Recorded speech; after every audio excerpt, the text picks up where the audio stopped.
been 5 years and the Geekcast Radio Network would like to give back to you. How, you may ask? Well, first of all, we're coming up with a brand new website to be launched June 1st, 2014.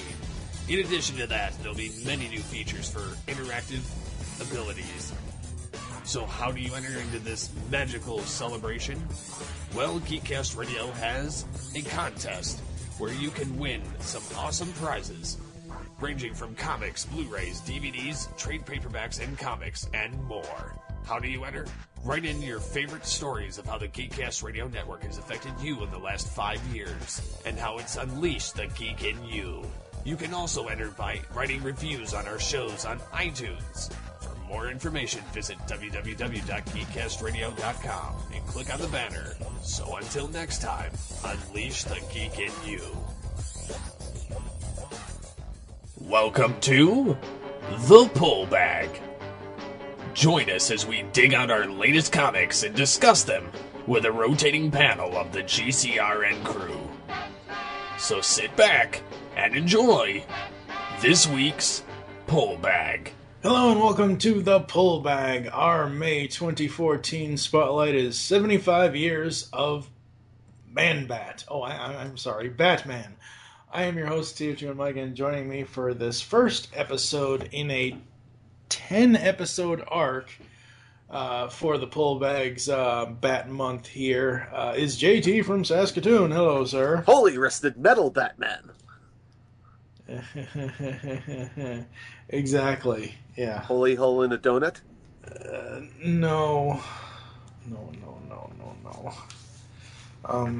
Holy Iron Man in a donut. Holy overused catchphrase. Yeah, exactly.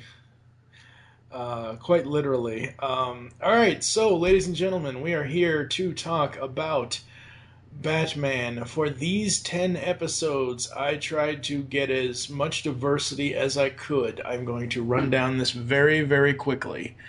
Here in episode 68, JT and I will cover Batman 66, issues 5 through 8. The last time we were able to talk about this series was in episode 39 of the podcast. Damn. Yeah.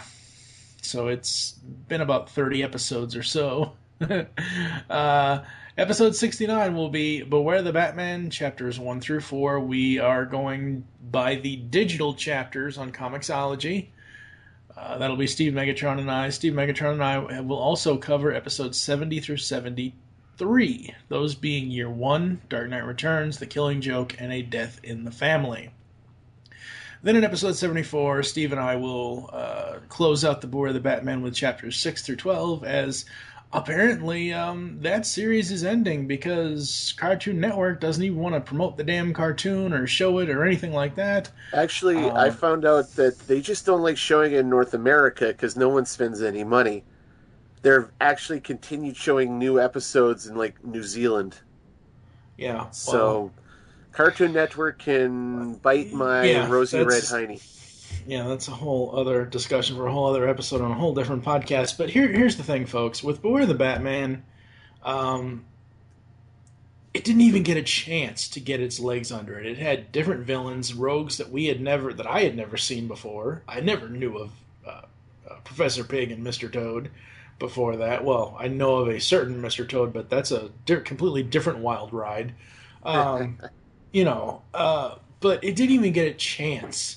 And now, because the cartoon series isn't going to be continuing, they're going to also cancel the comic, which sucks because that comic is actually really good.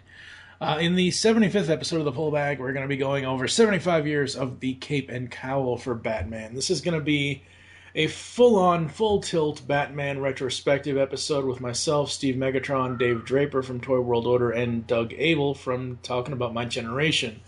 You're also going to hear JT doing his Just the Facts, as well as other Bat fans giving their impressions and voice clips, etc., etc., etc. Now, you might be saying, but TFU and Mike, over on Geekcast Radio 2 years ago, you guys did the same thing in episode 39. Yes, we did. We were ahead of the curve when it came to the 75th anniversary. We celebrated the 73rd anniversary. Episode 75 of the Pull Bag is going to kind of have the same feel. It's going to go over the animation, the movies, the music, the games, video games. But we're going to really heavily talk about the comics since this is a comic podcast discussion-based thing. Episodes 76 and 77 are the Court and City of Owls arcs for the New 52. And then capping it all off, episode 78 is Death of the Family, the New 52 storyline where the Joker came back to reclaim his face. Literally. We were going to do episode 79 as Batman's 0 year and have a discussion on 0 year, but since DC's editorial staff can't get it together, and since they wanted to give Greg Capullo more time, they pushed back 0 year a month.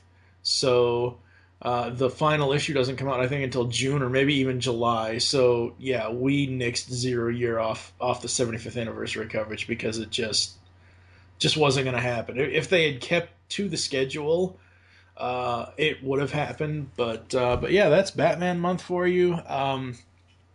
JT, really quickly, give me your top 3 reasons why you like Batman. The car, the toys, and the villains. And by toys, I mean the gadgets. Ah, okay then. All right, so we're going to take a quick break and come back with Batman 66, issues 5 through 8 after this. To the Batmobile. Let's go.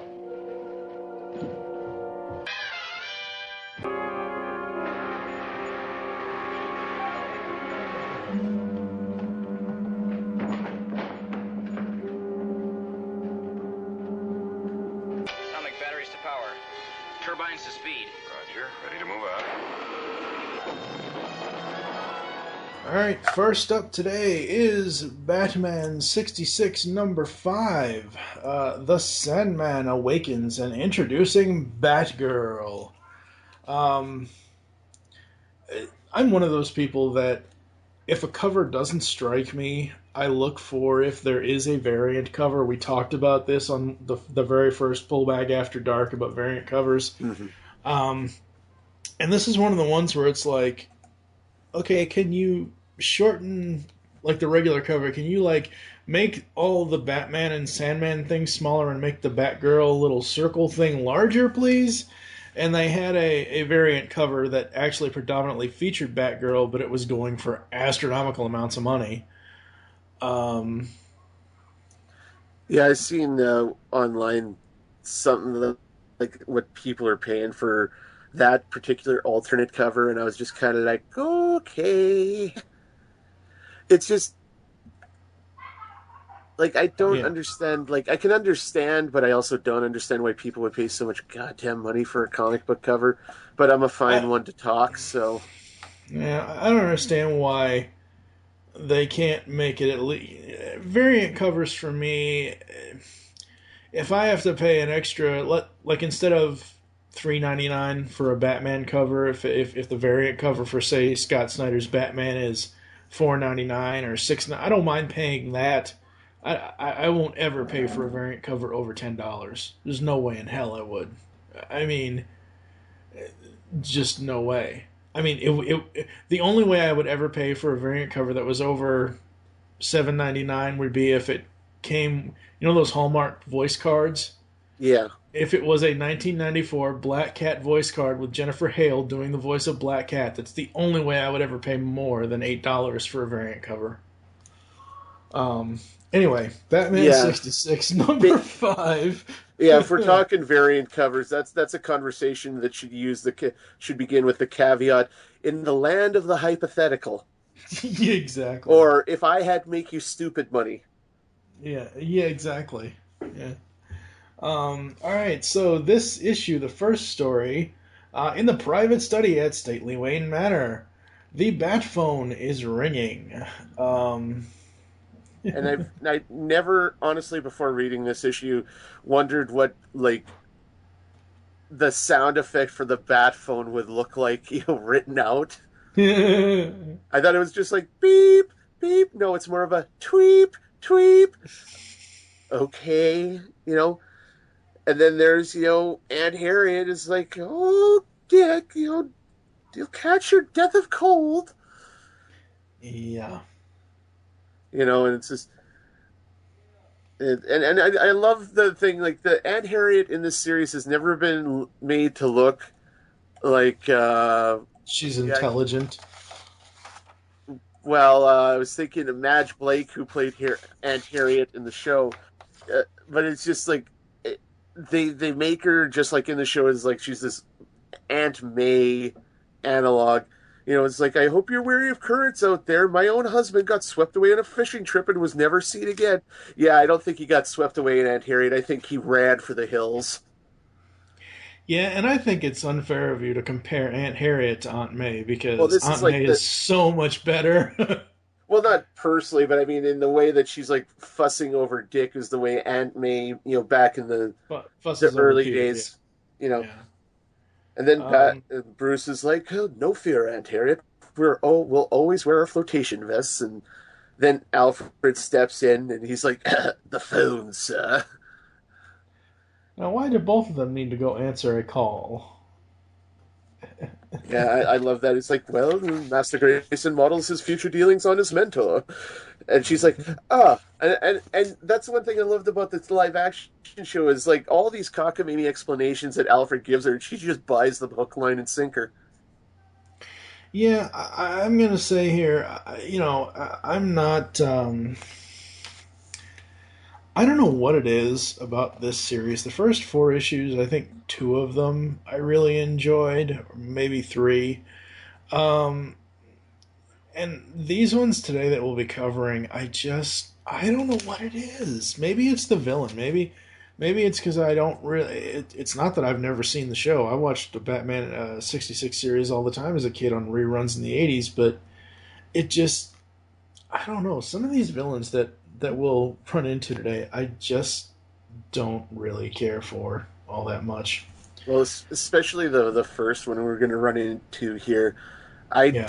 I thought he was made up for this comic series. I had no idea he No, was in he the was show. in. It was Yep.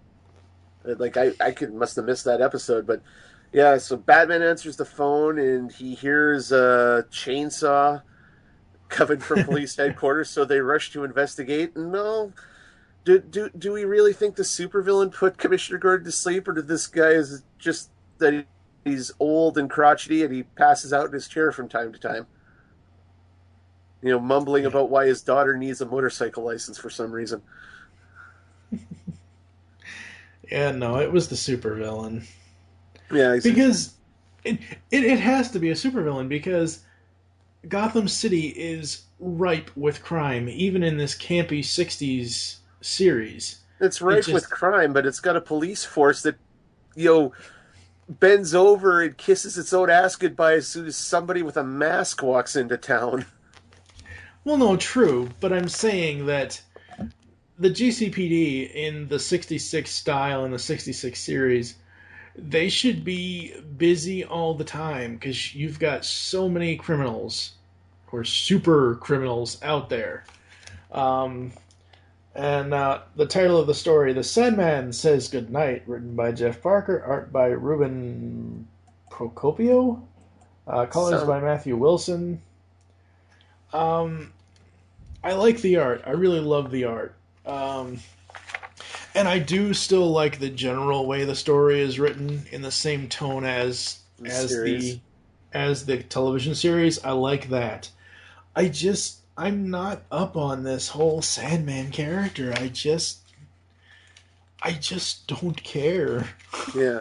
Well, I mean, one thing I gotta mention about the story is, Commissioner Gordon, before he's knocked out by the Sandman, who, conveniently enough, has left a sizable pile of evidence on his desk. He's called first, and again, like I've spoken about this in the last episode that we talked about the 66 comic. I know I've spoken to Mike about this off air. Is Chief O'Hara and Commissioner Gordon in this series, as much as I love the show, are completely useless.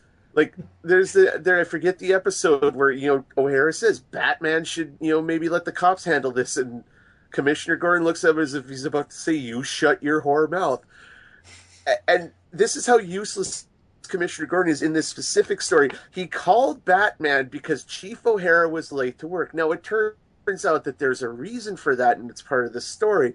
But the fact that you have failed so completely at your job that you're calling the masked vigilante that you've got on speed dial because your number one guy is like 5 minutes late. Really? Yeah. I would have given him at least 15 minutes, Just like, come on. The traffic, the Batmobile lost the wheel, the Joker got away again, something. But yeah, so apparently Chief O'Hare is missing, and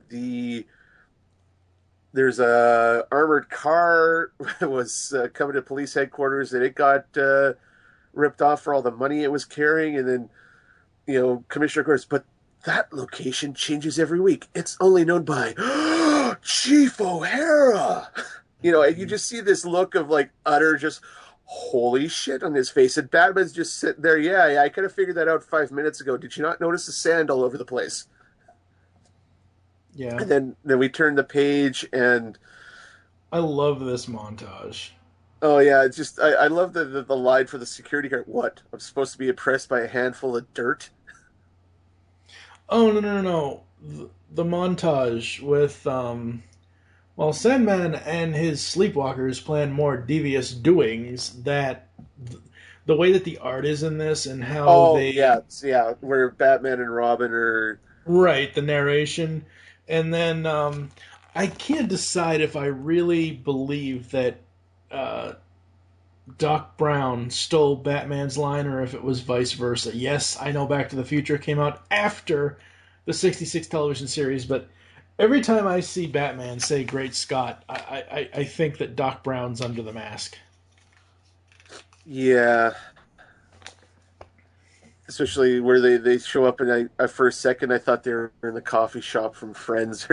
Apparently they've been up all night, and then they're sucking back the Batspresso, and that's what Batman ordered. Yeah. No, there is no central perk here. That's the other thing that, like, when they were on that page where they're in the coffee shop drinking the coffee, that's how I thought Sandman was getting people to go to sleep, was, put Rohypnol in the coffee or something. You spiked Gotham City's coffee supply, the feed. Yeah. You spiked Batman's coffee, you bastard. Well, it's not like it's not the first time that's happened. I mean, the first episode of the TV series, he basically got roofied after drinking his Bat OJ. Yeah, in a go-go club about 5 seconds before he started doing the Bat Tusi. Oh my god, all I can think of now is one of the Jeff Dunham specials where Peanut is going, he's making all kinds of dance sounds. Oh god. When I saw that, when you say that, the first thing I thought of is like that episode of The Simpsons where Adam West showed up. Yep. And he started doing the Bat Tusi, and Homer's just back away slow. Yeah. So Batman and Robin are getting their coffee on, and there's some shenanigans outside. And they look, then the Doc Brown, and then the Sandman's got a tanker truck with a spray cannon on the top, basically spraying everyone in Gotham City with hypnotic sleeping powder. Yeah. And apparently the Sandman in this series has a very reassuring voice. The best radio announcer ever, lulls you right to sleep. And I'm just like, seriously? And I figured, why not? I mean, they had a guy in Marvel Comics called the Voice of Doom who had shoulder-mounted speakers that could make people his unwitting slaves, so... All as I can think of, when you said shoulder-mounted speakers, all I can think of is Jazz from G1 when he showed Spike his new stereo system and started blaring it. Oh god! And you say that, and we'll get back on topic in a second. You say that in the first that image, but with the voice of Ironhide from the movies. I just wanted to show him my cannons. Anyway, back to DC Comics. So we've got. That's I like that. Cover your nose, Robin. We have to get our gas mask. Try not to breathe in the sand. And I guess if this was the comics, Robin would have looked at him as like, yeah, no duh, but it's the Burt Ward Robin. So he's like, sure thing, Batman. Sure hope I don't trip and fall face first into a big pile of whatever he's spraying around town. Because it doesn't even look like dust. It looks like giant caramel-covered piles of caramel-covered popcorn. Well, there was one page. Let me see here. Where is it? The page where you have the, especially after your futile manhunt last night, or rather, Sandman hunt. Wow, that's such a horrible pun. That's even worse than half the TV series puns. In that page, you have the sand kind of floating around, and I can kind of see that it's sand and whatever else, but yeah. Well, when it's swirling around like that, but when you see it piled up in the street, it looks like giant piles of popcorn. And I'll say this, like the Procopio's art really, really makes the Sandman creepy looking, with it does. The dark, deep set eyes and everything. And I still love, even Batman gets out one of his, a litter of threats there. Is like, you sapphiric Svengali. And I was like, oh, don't ever change, Batman. But yeah, they're taken out, and I got the digital version of this comic because I couldn't find the physical copy for our episode here, folks. And I love the chapters on this thing. Is like they ended on it's always a 2-part chapter cliffhanger, like the old show, and it's like, has the Sandman finally defeated the Keep Crusaders? Will Gotham be known as the city that always sleeps? And then the answers come next week instead of tune in tomorrow, same bat time, same bat channel. Yeah. I do like, though, the I think my favorite part about this entire issue, at least this story in this issue of the print comic, is the where Sandman has him, can you hear me? What are you doing now? I'm on patrol, keeping Gotham safe. That image there where it's Batman and Robin and Joker and Catwoman, that's just simply awesome. Oh, yeah. And then you get the Batmobile. Oh, my God, it's so cool. I will say that I know it's an artist kind of thing, but I'm not too happy sometimes when the Batmobile is colored blue instead of black like it should be. If this is supposed to be based on the 66 series, it should not be 1970s Midnight Blue from the Super Friends show. Yeah, well, I mean, that was the whole thing. Like, Ben and I, Ben from Animation Aficionados, who I work with sometimes, we had a conversation about this last week. We were talking about how Batman's costume in the late 70s, or in the 70s into the 80s, became blue and gray because it was the common misconception that the costume was always blue and gray because blue is used to highlight black. Yeah. So, I mean, the colorist, obviously went overboard on this issue. The one thing I got to say that I like about the dream sequence, shall we say here, I mean, first of all, I love that image of as they're going down the dream tunnel, and there's the Riddler and Joker and Catwoman. That would make a great just poster. Get like a Batman 66 logo in there somewhere. I do love on the next page following, they're flying through the air and they land in the Batmobile, and the row of Batman's Rogues Gallery. You got the Penguin, King Tut, Egghead, Mr. Freeze, and then it even has reference because he's basically Sandman's trying to find the Batcave in this story, and you see Batman, say 14 miles northwest of Gotham, Old North Pass, and then that's like that reference to the sign you see every time Batman comes out of the Batcave. As he roars off, he is Gotham City, 14 miles, and Batman's probably not obeying the speed limit. He's going like a literal bat out of hell to make that distance, and I just love all the dream sequence art. Like, you further on, you see like the T-Rex from the Batcave, the giant Joker card, reference to the thing. And how Batman, you see, even when he's out cold and hypnotized like this, his brain's still a crime-fighting machine because, and I love the art where he's like, of course, this is a dream! Yeah. And he starts fighting back, and somehow dream logic, so shall we say, Robin is brought into Batman's dream, because it's not like they're sitting there on the couch and they're talking to each other while they're in this coma. So yeah, I Batman has granny panties.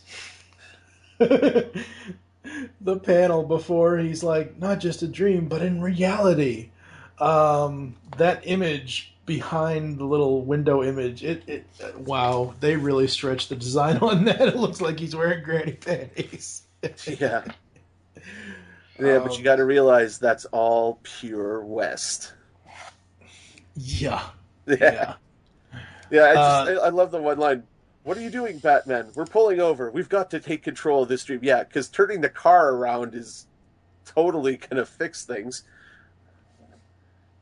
And Robin's, what do you mean we're trapped in a dream? Well, I am. You're a construct of my subconscious. And whatever. I mean, it is the 60s show. There is so much bullshit. It might as well make sense. Yep. So Batman and Robin both get free, and this is one thing that I don't like about this story. Outside the fact that it's Sandman, they never explain where Robin was in his own dream because they both fell the fuck asleep. So it wasn't like, no, they did. Well, no. I'm just saying it's. I don't think it would have mattered because Sandman was going after Batman to find the location of the Batcave. I understand that, but what I'm saying, like, okay, basically what you're telling me is this is a version of Inception. What the hell's that? No, oh hell no. The hell's that Justice League episode? Only a Dream. This is basically a version of Only the Dream. Only the Dream. That two-parter from Justice League, where Superman, Flash and Green Lantern not Superman, Martian Manhunter, Green Lantern, and Flash all break free of their dreams. Then they go into Hawk Girl's dream to save her. So that's basically what this is, with Robin going into Batman's dream. But still, I think that's a lacking part of the story. If Robin's asleep, are they just leaving him asleep? Well, they had him strapped up to some sort of medical equipment, I guess, to monitor his brainwaves and that, but yeah, it would have been cool to see what Robin was dreaming. Of course, in that one, he's probably the big hero, and Batman's the kid sidekick. And Yep. But then we get the traditional bam, KO, pow. Yep. Kadunk. Yep. Holy knockout. Yeah. You did do your job, Chief. You put the Sandman to sleep. End. And then that's about the most effective police work that O'Hara has ever done that I've seen. I mean, he wasn't even trying. It's just like clothesline. Yeah. That's,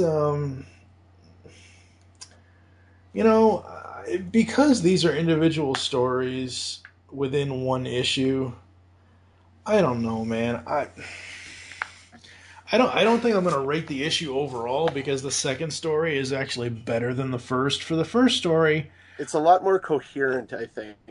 Yeah, I gotta say, overall, I don't want to do this. I don't think it's very rarely that I use our rating system on the GCRN that it's on the low end, and I'm sorry. For this specific story, for the Sandman story, I had to give it 2 stars out of 5. I said I disliked it. The art is great. The art is fine. The story itself, and the fact that it's the Sandman, a character that, not even that I don't know that much about him, the character that he to me doesn't say 66 Batman. I know he was a villain on the show, but it just doesn't, I don't know. It would have been interesting if this was a Joker story where Joker modifies his gas or his toxin to do exactly this and put the Joker in versus having Sandman in. Yeah, I'm gonna be a little bit. I'm gonna give it a 3.5. Like, I liked it because this would have been a great episode if it was if it was one of the live action. It was actually in the TV series proper. But yeah, it's a little out there, shall we say? Yep. Yep. So the second story in issue number 5 for the print is Tale of the Tiger Topaz, written by Jeff Parker, art and color by Colleen Coover, letters by Wes Abbott. This is the Batgirl introduction. I love this. Oh yeah, Absolutely love this. Using my least favorite version of Catwoman. No knocking Eartha Kitt. It's just when I saw her in the '60s show growing up, she creeped the hell out of me. Yeah, she was creepy, but she didn't It wasn't like bad. It's just like, damn woman. I think out of the three of them, Julie Newmar, Eartha Kitt, and Lee Merriweather was my least favorite. Really? Yeah. Huh. Julie Newmar was my favorite, and Eartha's kind of like in between.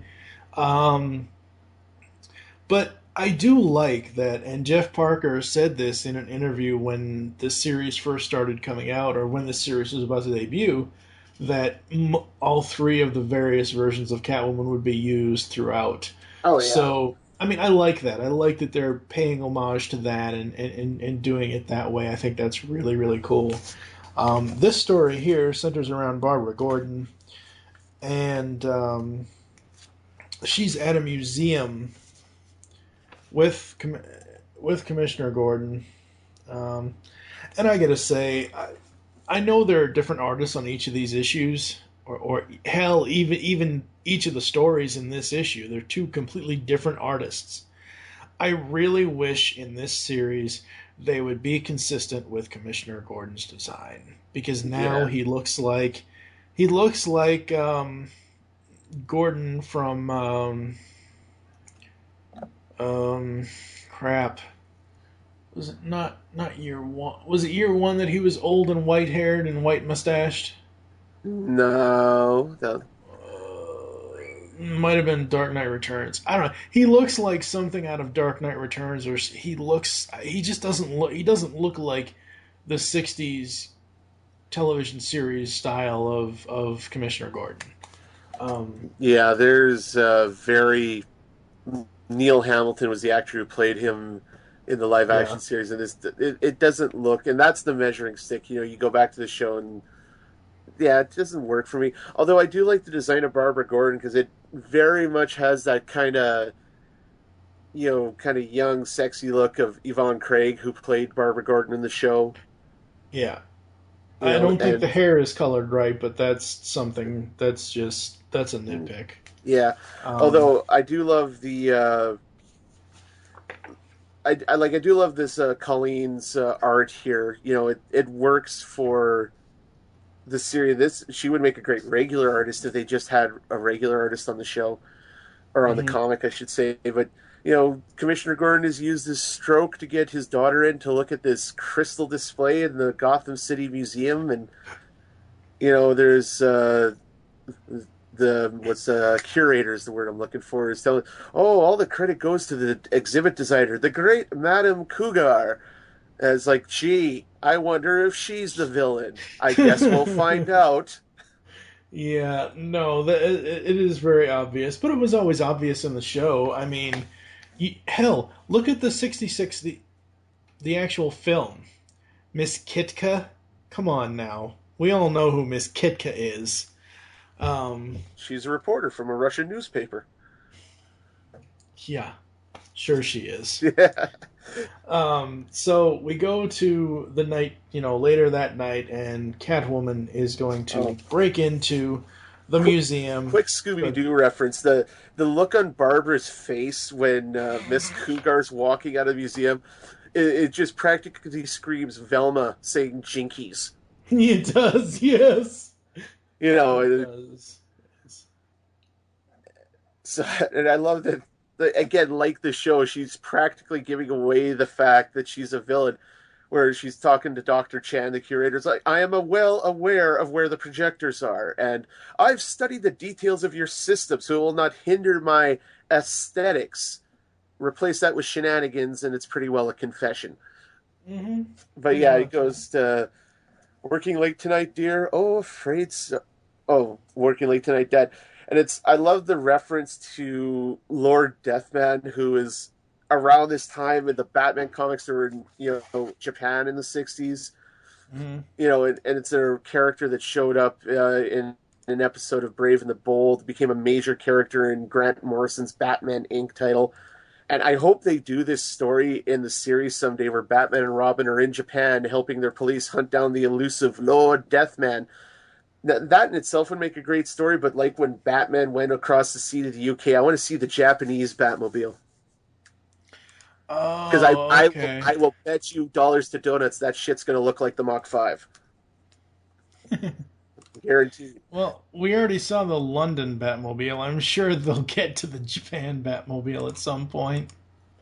Yeah. Catwoman comes in, and I love how she has her like mini Wolverine claws there. It's like shick. Yeah. So she has designed this, as you said, she has designed this exhibit so she could basically steal it for herself. And as she's, going through this and jumping through all the lasers, and she is singing a song. She's singing her theme song. Yeah. I knew you wouldn't be able to resist the Tiger Topaz Catwoman. I admit, going through the trouble of posing as a designer so you could set the exhibit up for your own theft was very inspired. Batgirl. Batgirl. Now, you see, this is the problem I have with this,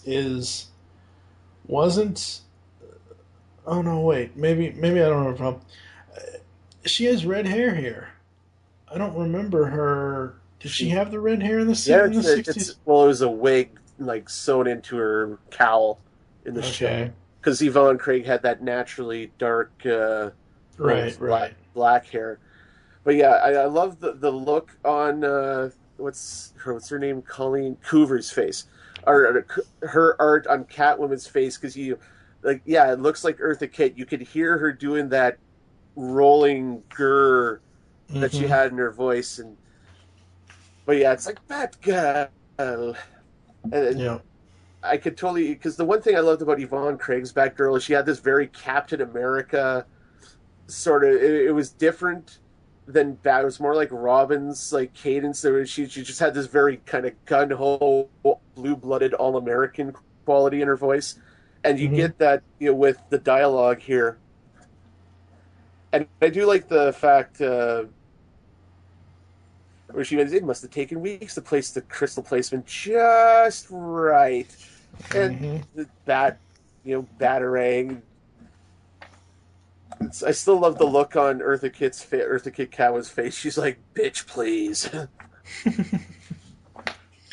Yeah, I love the chase through the Tiger Topaz as far as how you see them, where Batgirl's like, "Aha, got you now." I love how that's done with the art. I think that's absolutely awesome. And I love the whole Hall of Mirrors kind of thing where they go into the crystal cave and. There's all the different reflections of Catwoman and Batgirl all over the place, and they both have a hard time trying to deal with it. Yep. Yeah, it's absolutely awesome. But you still get in the sock bam pow sort of thing, and yep. I do like the one thing, it's slash and then slap. Yep. Slash and slap. Yeah, we're gonna have a cat fight. Yep. I like the oof. The oof is awesome when when Batgirl tackles her. Yeah. I thought that was awesome. You need to go out for the night. Yeah, and then you see them both. They're huffing and puffing. They both got their respective avatars with the X eyes. I love that. That is so awesome. As if their inner selves are like looking at the audience and can you believe this shit? And I love that all of a sudden it's like there's really no explanation, or is there an explanation for why Commissioner Gordon showed up? He's just there. Yeah, it might have been like a silent alarm or something, but they really his commissioner senses were tingling. Oh, I forgot my pills at the museum. I wouldn't want the dementia to take over again. Oh, hello, Abraham Lincoln. Yeah. Because let's face it, Commissioner Gordon's going to be on some hardcore medication. Yep. At the stress of his job. The only thing out of this story that I didn't really particularly like, and I don't think it's part of her... I don't remember if it's part of her character, but at the end of the story, Batgirl rides off and she says, "Tee." I don't remember that being a part of the character in the show. I don't think she ever tee-heed in the show, but, you know... I mean, it's a little... It's not outside the realm of possibility. Yeah. For me, I really like the story. I really like the art. I'm going to take a half point off for what I don't think is in her character, the tee-hee at the end. So I'll give it 4.5 out of 5, which is almost perfect for this story. Yeah, I agree with you there. It's definitely it's leaning towards that 5, but it's not quite there. I mean, even in the show when Commissioner Gordon showed up, there was at least, like, what are you doing here, Commissioner? Oh, I just happened to be driving by. You know, It's literally, he just appears out of the shadows, slaps the cuff on Catwoman, and that's it. Yeah, so. Pretty much. All right, next up is Batman 66, number 6. And the cover that I have is Batman, Robin, and the Bookworm. Roddy McDowell. The Conqueror Bookworm, also featuring Olga, Queen of Cossacks. Okay, I see that these are supposed to be books now. At first, I'm like, why are they diving through spaghetti? But I get it now. They're pages of books, and yeah. Regardless of Roddy McDowell's awesomeness, again, another villain that I just know nothing about, really. I don't know. I don't remember the Bookworm in the series, was he? He was like one of those one-shot villains. He only ever appeared in his, the episodes The Bookworm Turns While Gotham City Burns. Oh, okay. Which is the one thing I should mention about the previous issue with the Batman, like the Sandman story had its own titles. The Sandman Says Goodnight and Batman Sleeps Tight. Mm-hmm. And that's one of the things I loved about the original, like the 66 TV series, was those cliffhanger titles that dovetail together like that. But yeah, I haven't seen any variant covers for this one. I pretty much just get the standard issue, which is done by Mike Allred, who's the creator of the comic book Madman. Mm-hmm. And he does he's the regular cover artist. And I really like this cover where they're swinging down off the giant pile of books, which is probably in the Bookworm's lair, because let's face it, he's a super villainish librarian, so his hideout would, of course, have giant decorative books all over the goddamn place. Yeah. There was a variant cover. I don't know what it was, but it says here in the credits, variant cover by Jonathan Case. So there was a variant. I just don't know what it was. So we start this story at the tri-weekly meeting of the Gotham Chamber of Currency, chaired by millionaire Bruce Wayne. The keynote speaker concludes his stirring address. Yeah, and I love Robin's line. He's like, and I know Batman himself would join me in saying, "Don't be uptight. Literacy is what's happening, baby," and it's a gas. And then Bruce Wayne leads in. He might not use those precise words, Boy Wonder. Yeah, he's just stepping in to say, "It's like, don't be talking over my shit, son." Yeah, I'm just not into the relationship between Bruce and Dick in this. It just seems weird. I don't know what it is. I'm trying not to be negative and say this story sucks. But I didn't feel the usual Adam West, Burt Ward kind of inflections in this. Yeah, it's more like he's giving Robin like a verbal smackdown. Pretty much. And I don't think it's necessarily the dialogue. Like, the artist on this issue is Ty Templeton, who's... I really like his art here. Like, specifically, you look in that first page, that's Adam West. Like, he's making an effort for the characters to look as they should. But it's just the way it's drawn. It's a nitpick at best for me. I think the reason why I don't like this specific story in this issue is because it's not written by Jeff Parker. It's written by Tom Payer. And I get that this series is supposed to be all new adventures featuring the television series, cast members and characters. But if you're going to have a writer on a series, have that writer. Don't have... Okay, artists changing, I don't much mind. It's kind of like me and how I look at rock bands that I like. You can change any member of the rock band except for the lead singer. Okay? And that's the problem I have with this story, is that it's not written by Parker, and that's one of the reasons why I don't like it, because the story... It's like the old He-Man show, when you would have an episode written by Larry DiTillio, David Wise, Robbie London. Sometimes not everybody talks to everybody, and if you bring in someone fresh on a series to write one episode, they're not going to know the true inflections of it. And I don't think Payer knows the proper,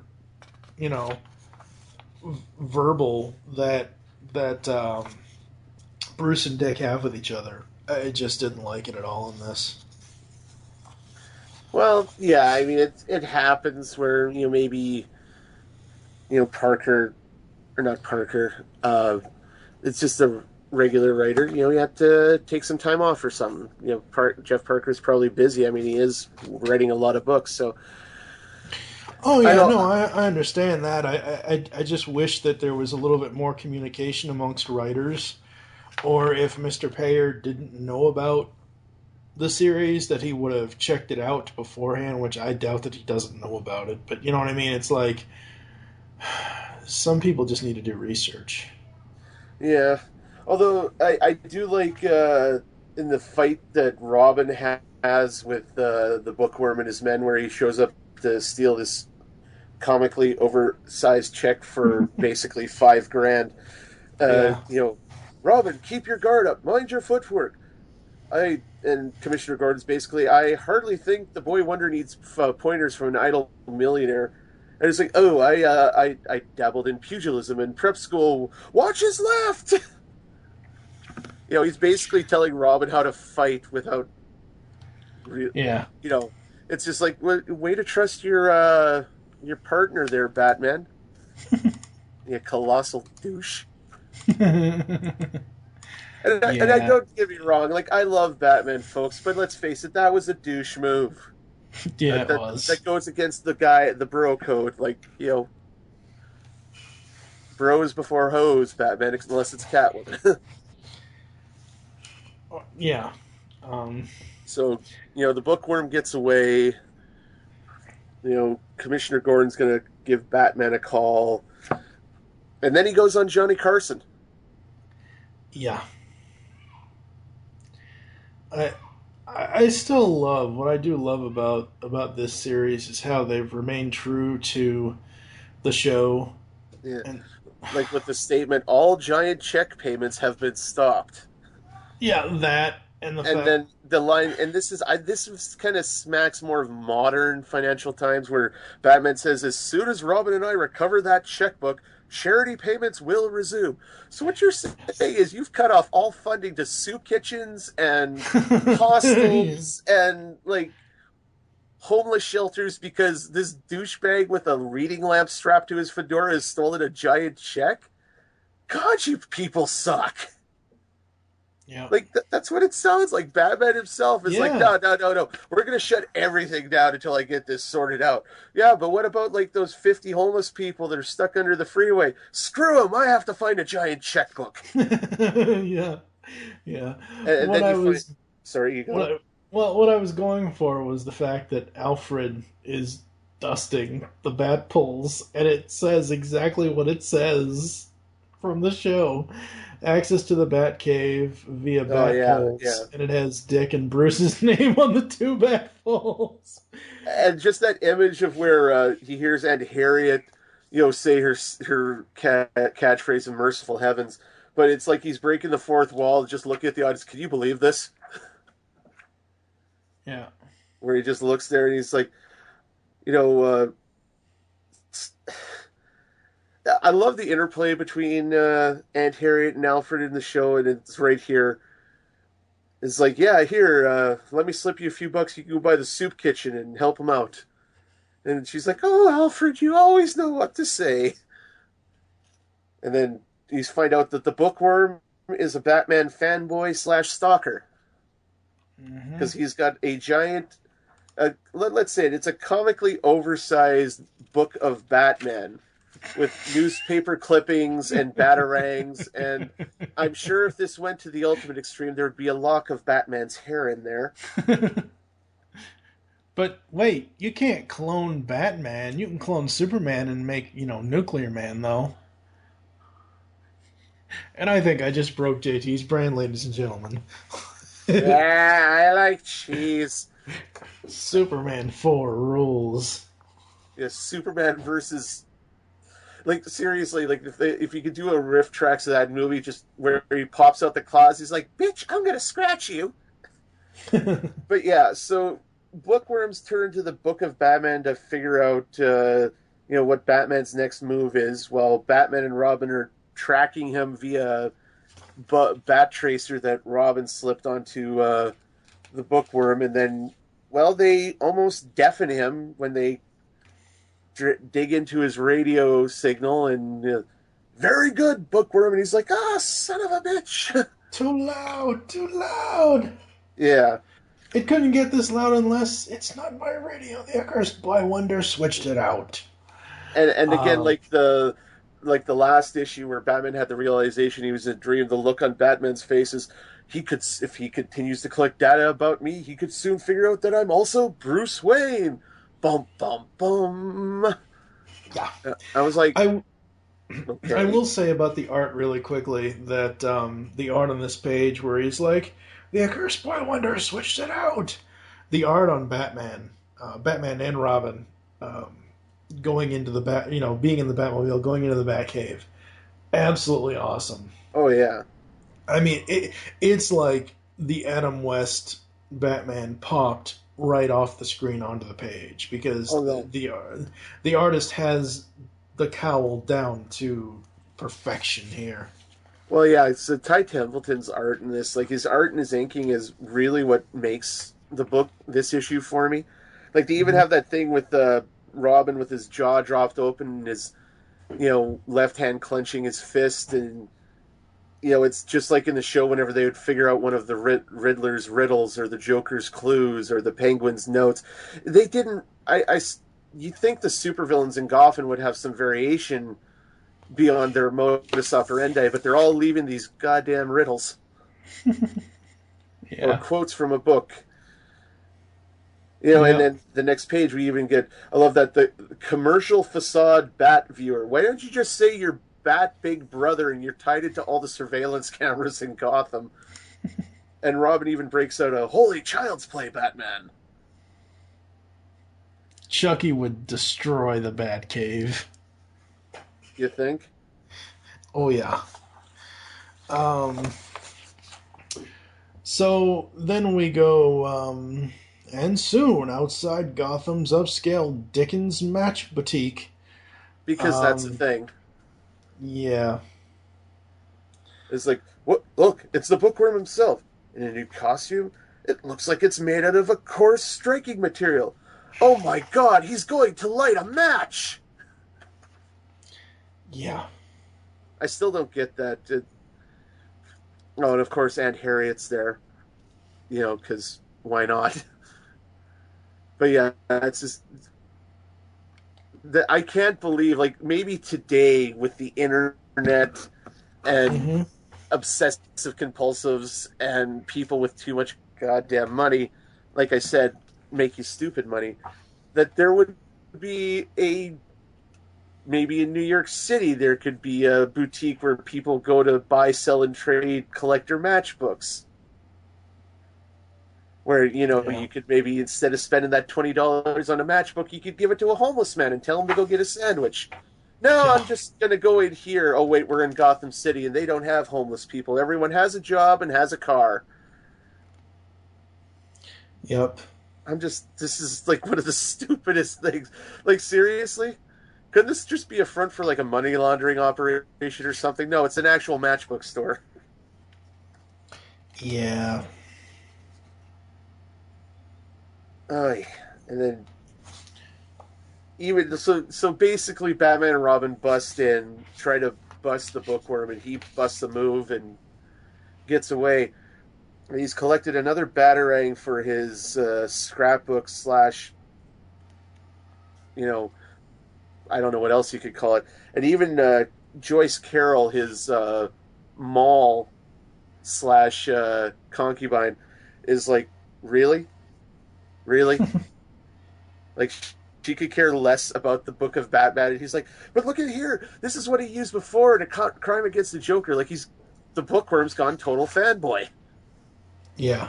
He's trying to dress it up and everything. But Oh my god, it would have been so much better what? if the bookworm was Batmite. Oh, brilliant. This Oh, story that would have so been so much better. Oh, and if they ever did like a cartoon, could have gotten Roddy McDowall to voice Batmite. Oh, that would have been so good. Yep. So basically, you find out not only is a fanboy, he's like one of those fanboys that collects an entire run of a comic book series and tries to auction it off for boku bucks, because he's basically going to auction off his book of Batman to the highest bidder, so they can use it to do whatever they want to the Dark Knight Detective. Mm-hmm. And Yeah. oh, I just love. Oh God, the bookworm has stolen the new supply of the 1966 police rule books that were being delivered to police headquarters. Oh, how will we fight how will we fight for law and order now when we don't even know what the left hand is going to be doing with the right? It's really, you guys haven't been on the job for like 10 years. You haven't memorized what all of a sudden what have you completely rewritten the law book? Well, Gotham City probably did. They let a man in a bat suit run around and fight crime. Yep. Oh God. Yeah. And I love Commissioner Gordon's line, until we can replace these manuals, Gotham City Police will be unable to operate by the book. Which conjures up images of like some guy pulling over somebody for a speeding ticket. He spends 5 minutes skimming over the pages for traffic violations. Yeah, pretty much. Oh, yeah. So basically, the bookworm goes to break into Wayne Manor, and because he's figured out who Batman is. Yep. And he gets caught, and at the end, because I'm sure Mr. Wayne will be happy to write a generous, oversized check for the Gotham Prison Library. Bah! Burn the books for all I care. I just want to turn off my brain and watch television. Yes, Oh. and apparently the bookworm couldn't handle the revelation that Alfred wasn't Batman, because that's where all his research led him to believe, folks. The butler did it. Yes, it's true, Miss Gordon. I am Batman. For once, I just wish somebody would believe me when I say that. Gotta love BTAS. Yeah, just walk into a store and, oh, I'm sorry, sir, you're $1.50 short for for your groceries. I'm Batman. Yeah. You know you were going 70 in a 30 zone. I'm Batman. Yep. 70 in a 30 zone with a bunch of gravel in your mouth. So Yeah. the second story in this issue is Queen of Cossacks, Olga, Was she in the show? I believe she's probably one of those ones. One of the one-off villains. Yeah, there were so many of them. There was there was the main cast of villains like Joker and Penguin and all that. I'm just looking it up on the wiki here.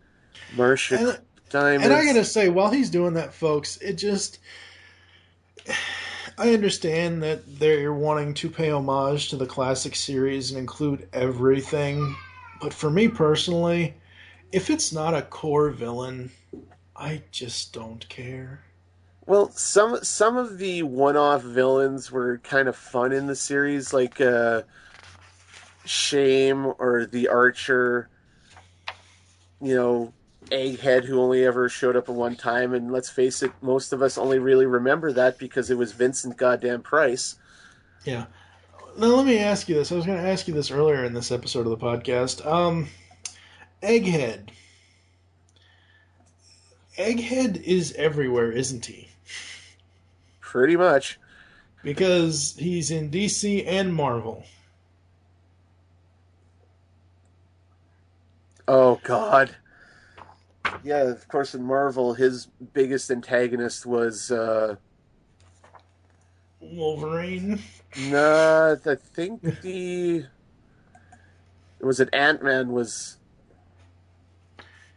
the biggest one. Yeah, it's according to the Batman Wikia that I look up here, she was in Olga showed up in the season 3 episodes. Okay. I don't think I ever saw those because I really don't remember her. I don't remember her either. And I don't remember Batman and Robin ever riding bears. Well, that's because Batman's awesome. They're riding the bears bareback. I just love the fact that you have no idea how much crap he's got crammed into the Bat utility belt. Because you see in this one, they're on the outskirts of Gotham City in the middle of goddamn winter, pardon my French. He's wearing Bat snowshoes, which probably fold out into that state, not unlike the Bat bulletproof shield. Like, Yeah. how does he sit down while wearing that belt? Very carefully. Yeah. Yeah, it's they're walking through the outskirts of Gotham in winter. They're ambushed by Cossacks and Olga. Mm-hmm. And Batman, so the exiled belle of Bessarova is back in town. What did you do with the deutranium agitator? What is the deutranium agitator, you might ask? We don't know, nor are we ever given an explanation. It's kind of like the rabbit's foot in Mission Impossible 3. Yeah, I thought that was a virus, though. Didn't they explain that? No, you see this thermos-like thing, and Ethan Hunt even asks Lawrence Fishburne, will you tell me what this thing is? And he's like, I'll tell you later. And that was the closest thing that we got to the merest excuse of an explanation. Anyway, they they reference, apparently Olga and Egghead are a thing, and they reference the earlier issue of the series where Batman and Robin got dropped out of a blimp by Egghead, and he's like, Dara. She's doing this trap because she wants to get back at Batman and Robin for locking up her sweetie. And he's like, Robin's like, this is a trap, Robin, for locking away my beloved Egghead. He dropped us out of a blimp in a sealed egg. Shushings, Eggy is good, man. I love that. That's cool. First of all, I love bad Russian accents like that. That's just comic gold in my eyes. But yeah, basically, Batman and Robin. Well, they end up riding the bears when the Cossacks attack. Mm-hmm. And I love the before this. Basically, Olga has moved on from Egghead because she wants Batman to become Batmanikov and join her and rebuild Mother Russia. And Batman's like, nuts to that. And she's like, fine, bears, eat them. Yeah. And then he starts, Bessarovian, he's speaking Russian. He literally speaks Russian to the bears. They tame the bears. They go back to the oh-so-inconspicuous Russian-themed secret headquarters of the Cossacks in this wild outlands of Gotham City, which looks like they pretty much picked up the Kremlin and dropped it in the backwoods of Gotham. Yeah. And okay, how did Batman and Robin they basically ride the bears into Olga's headquarters and no alarms are raised. Like, they literally make it into her inner sanctum and she's like, holy shit, Batman. Yeah. And the bears look so unhappy. Well, wouldn't you be too if you were forced to ride all the way there? So yeah, and you see Batman's non-love. To quote the Wayne Brady gag, Batman is not above smacking a bitch because he's about to punch Olga, and then her main Cossack comes in. He's like, nuts to that. There will no be beatings of women here, comrade. yeah. And how does Batman win the day? He has a sword fight with her, and then she's like, screw it, I'm getting me some sugar. And kisses him. And even the bear has this, the final panel, the bear has a look at his face, is like, what? Yeah, all right, so for this issue, I'm going to give the Bookworm story, only because I came up with the Bat-Mite thing, I'm going to give it a 3.5, which is liked it. For the Olga and the Cossack story, I'm going to give it a 0.5 star, which is painful. The lowest rating I've ever given. Since we put this rating system into effect, I've never gone under 3 stars. Well, 2 stars? I might have done 2.5. I might have done a 2 at some point, but I gotta say a 0.5 star for this, which is painful. Painful states that a complete failure on nearly every level. Any shred of redeeming quality is engulfed by a devastating sensation of frustration and incompetence. Whether it's a lack of discipline or sheer laziness, in the end, experience is one you will want to forget as soon as possible. And I'm only giving it a painful is because I don't like the character of Olga. The art was fairly good, but it wasn't a story I cared about. It wasn't a story that mattered to Gotham City at all. The whole point of the 66 series is Batman and Robin and Batgirl, when she's around, fighting crime in Gotham. I understand that this comic series is going to be ever reaching and going into other avenues outside of Gotham. That's all well and fine. This one, though, I would have rather them face Dr. Blight and Mal from Captain Planet than watch Olga again. Yeah.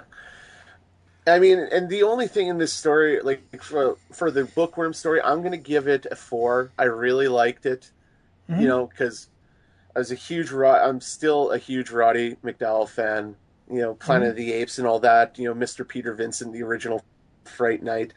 And as much as I would love to cause Mike's head to explode, folks, by giving it a 5, genius in every sense of the word, I'm going to give it a 4.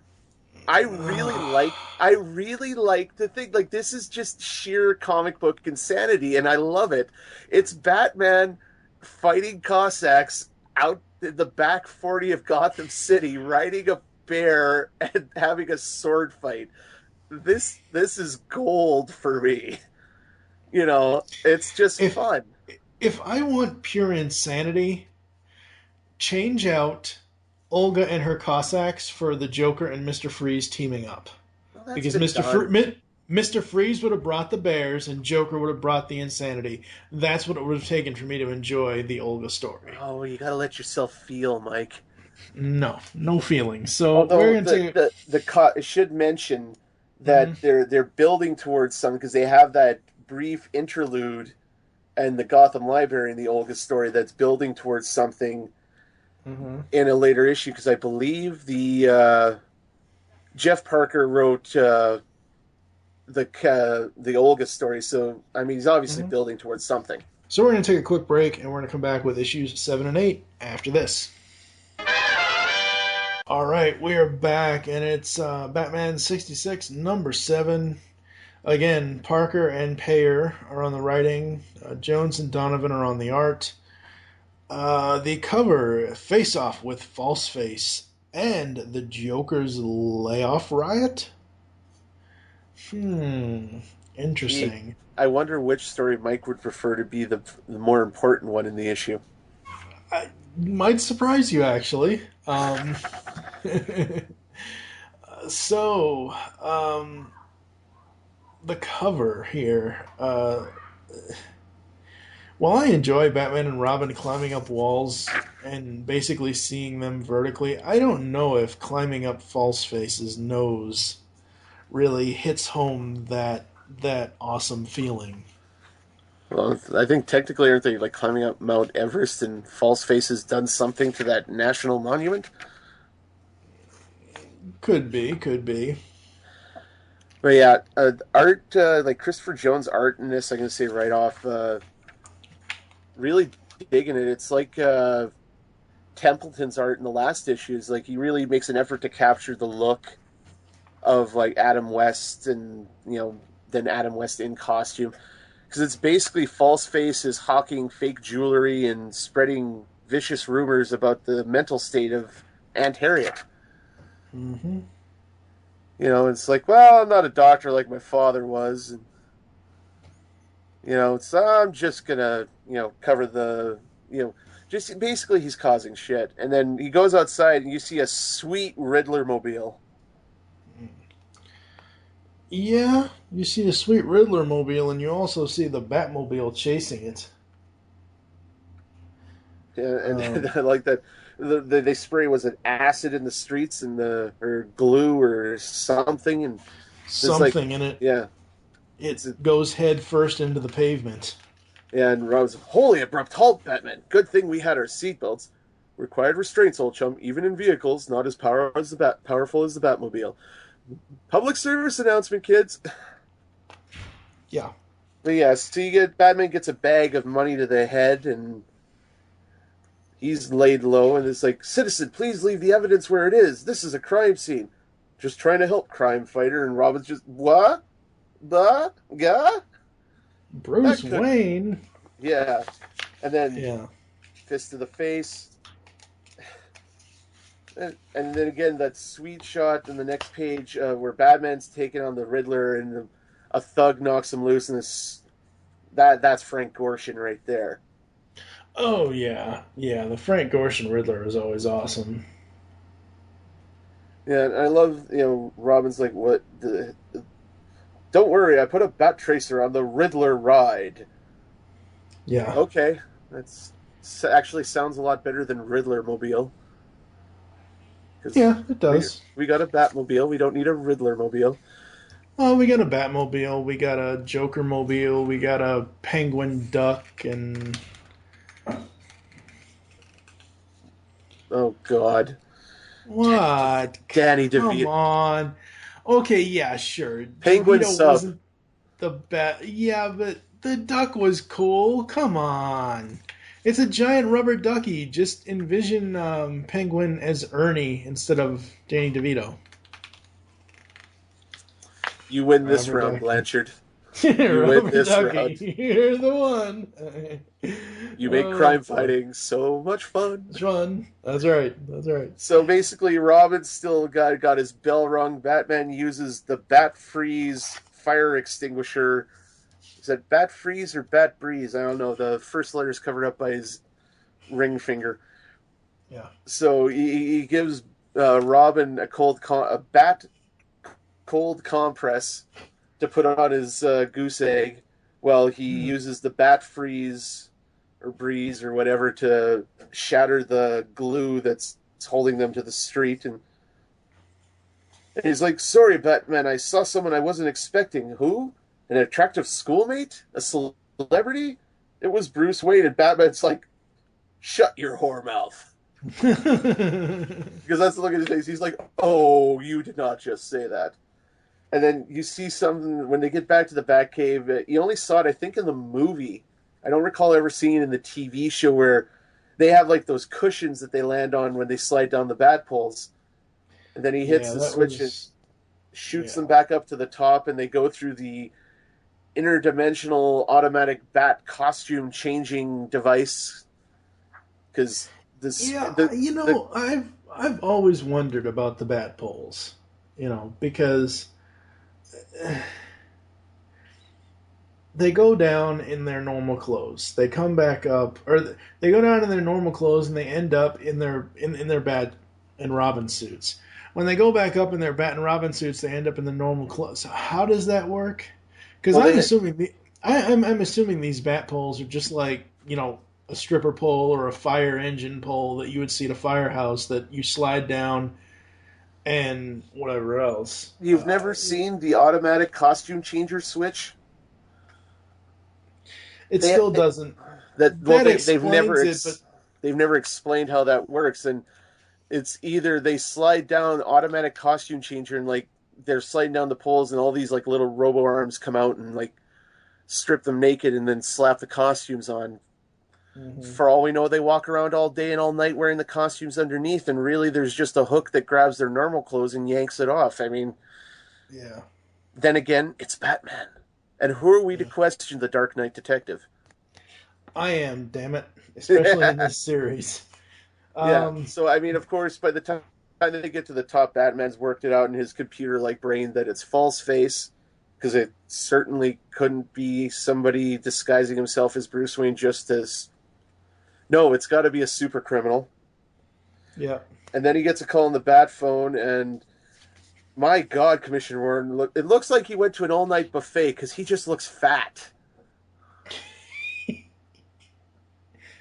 like, free after 2 a.m. if you're a police officer. Compliments Gotham City Financial Branch.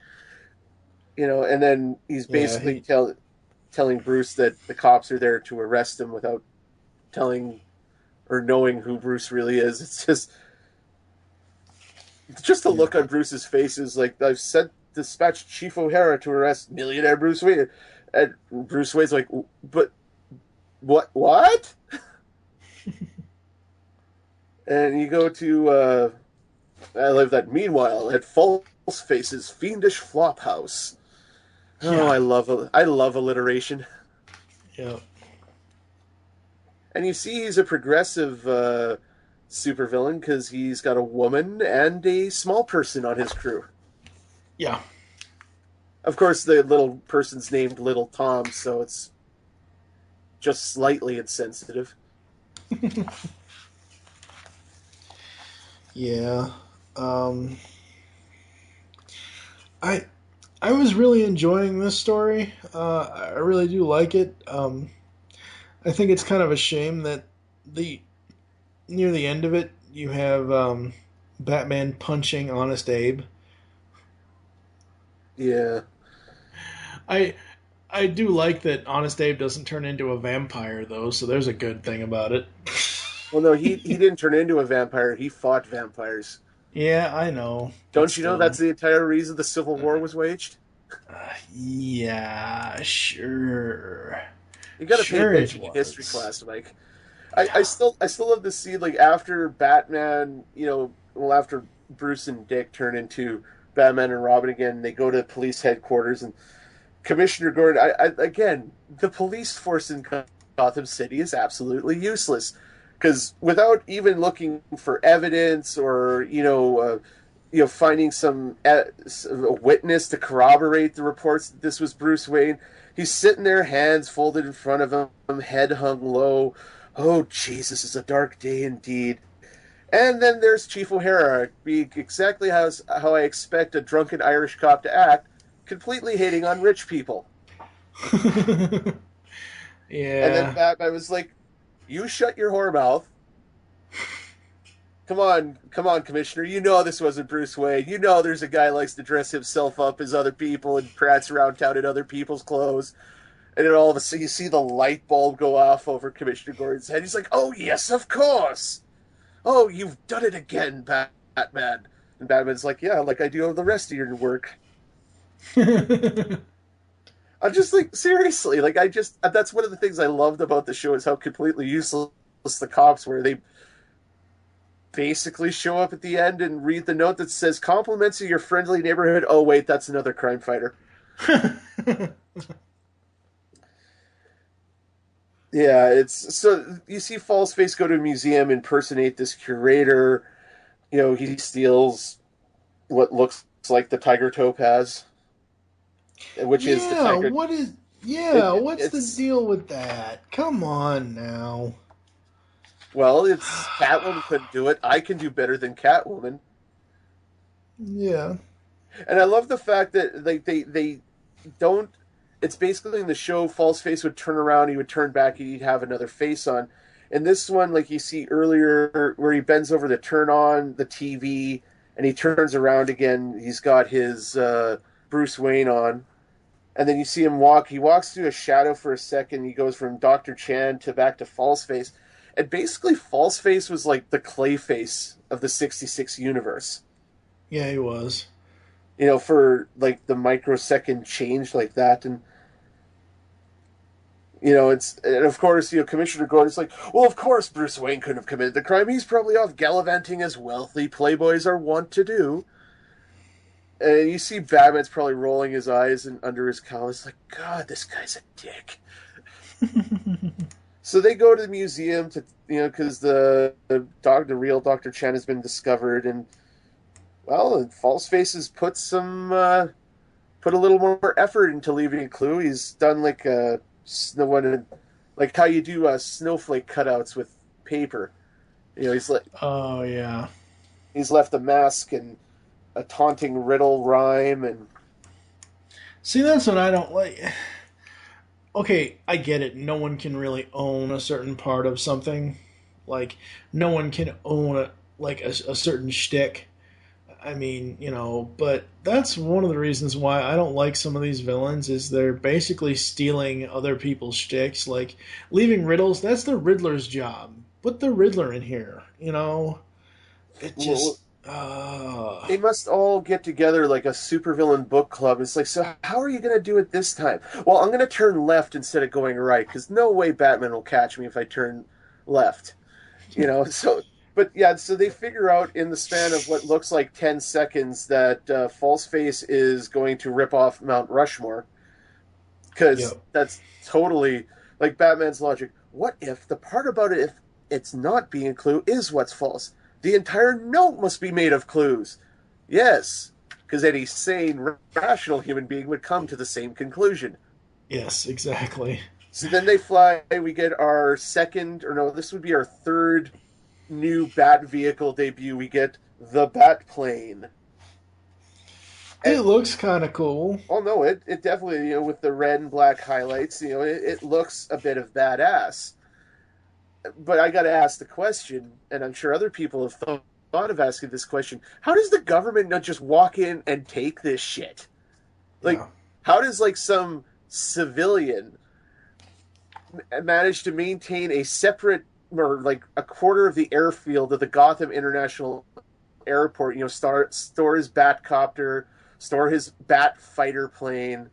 How does like the FBI not just like communism? You know? Well, that, and let's face it, this is the 60s. This is 1960s Gotham City. And as you've stated in this episode and way back in episode 39, the police force and the government are all fools. I said the police force are fools. The government hasn't exactly been determined, but as we go to... Right, but you know what I mean. It's like, you know, the police force are fools. And they're made to look like fools because that's how they were in the show. And it has so much camp. And, and I understand that's what it's meant to be. I'm not complaining that it has camp. There's some of the Bat 66 camp that I really like. There's some of the just horrible Bat puns are really, really cool. Yeah. But it just, what do you expect? I mean, you know, there was no logic back then when it come to the, you know, oh, Batman, he's a crime fighter. He's going to fight our super criminals, you know. So I don't know much about the American history up to this point, but is that LBJ is the president at this point in America in the 60s? Because this was after 66. This was after JFK, right? Yeah, JFK was 63, and then Lyndon B. Johnson. Yep, yep. So, yeah, because when the first time I read this, it was like, what the hell is Nixon doing at Mount Rushmore? I was like, wait, because that's just like I said, I don't know a lot about the presidency, but I was like, Yeah. what the hell is Lincoln or Nixon doing at under Lincoln's nose, whatever you want to say.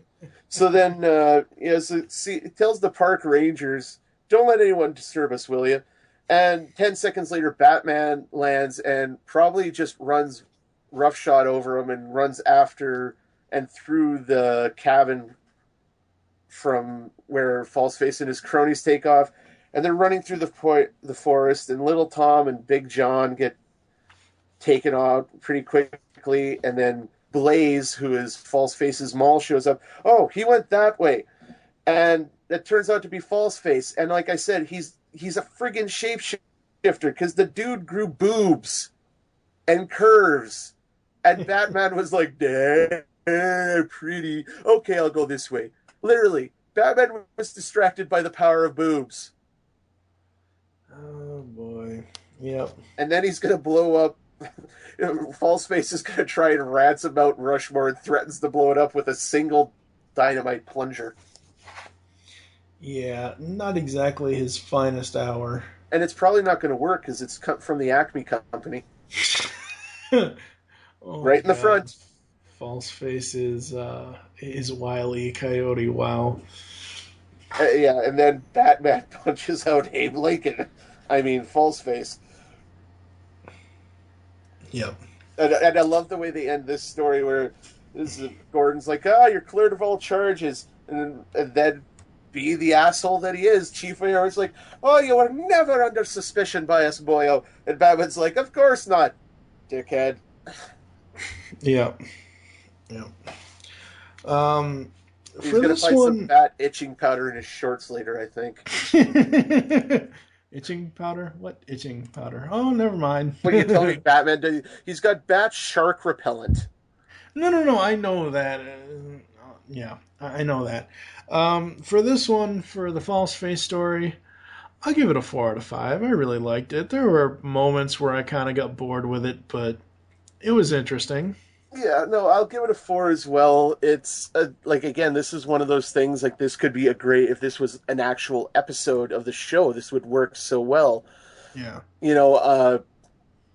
And we find out that Falseface has superpowers because he grew boobs. So, what do you say? He just balled up a shirt? No, that he grew boobs. It was like the Terminatrix in T3. He just stood still for a second, thought really hard. But yeah, no, I love the overall everything, and it was non-invasive enlarging surgery. Yeah, he's just sitting there thinking, he's like, I want boobs. Okay, not D's. Shrink it down. I'm just saying. But yeah, we go to the Joker's layoff riot, written by Mike's least favorite writer on this series, Tom Taylor. Okay, no, let me state this here. In issue 6, it was the first time I read the guy, and I just didn't think he captured it was the only story I read by the guy, so I just don't think he captured the way that Bruce and Dick talk to each other. But I actually did really enjoy this one. I thought this was great. Yeah. But clearly the Joker is taking a blow to the head because he calls Harley Quinn Tee-hee. Yeah. As giggles and cackles and chortles and chortles. And seriously, dude, can't you do better naming your thugs? Yeah. I don't think he was calling her that. I think he was just tee-heeing. I don't know. I think it was actually tee-hee. So basically, the Joker busts into a game show / charity benefit, tries to steal the money, gets away with it, and then I love the way he counts: 2 for you, 2 for me, 1 for you, 3 for me, 1 for you, and the guys are like, "Uh-oh, the Joker's pissed." Yep. And he's like, "What? I got to share the money now? What the hell?"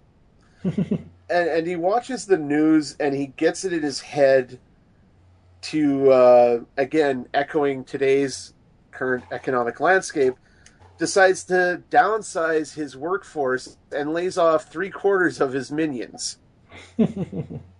Now, you would think that he's a dude, he has needs, he would probably keep the girl around for whatever she does. But no. Yeah. Well, it's not like she's had it.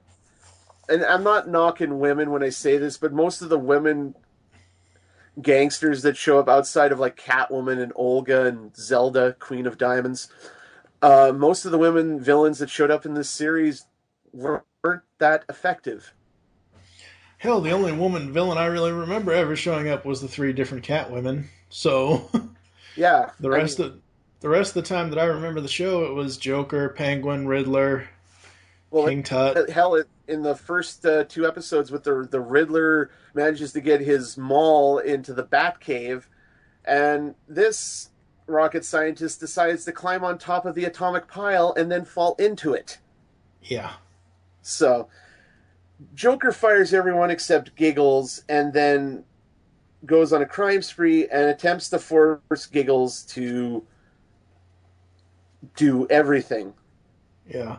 Literally. And he's like, "What? You're not done yet? What am I paying you for?"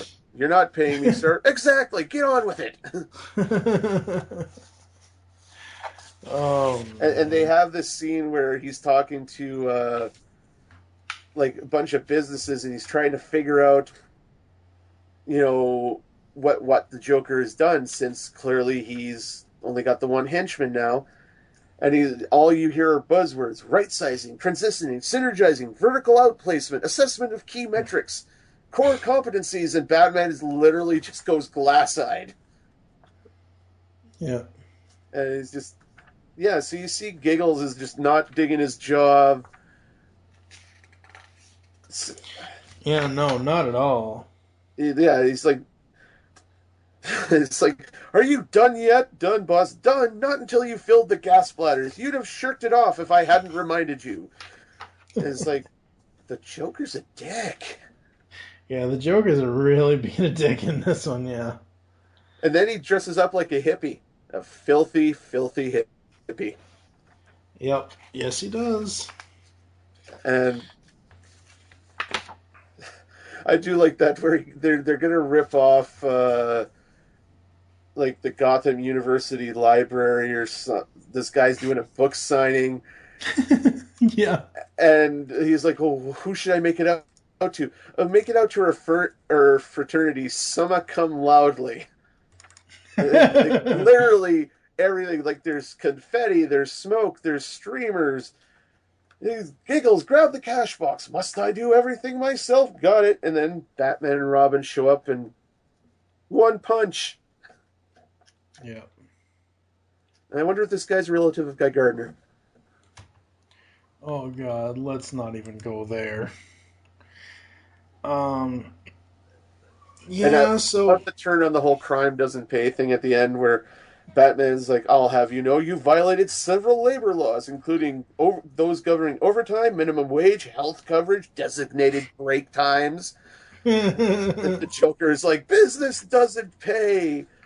No, it doesn't. For this one, I liked it. I thought it was interesting. I'm still not a fan of Payer's writing style, because I've already read several Joker stories written by Parker. Yeah. And I think Parker writes the character better in the association of the old television series. I don't absolutely hate this one. I'll give it a 4 out of 5. Really liked it. The art was really cool. Really liked that. And I do like Joker stories. So, yeah. What about you? I'll give the story a 4. The art, I'm going to give it like a 3. Just, it's not choppy, but I think it's just the way the inking is and all that. It's just not as solid art as, some of the other artists we've seen in here. Right, yeah. All right, we're going to take another quick break and come back with the final issue of the day after this.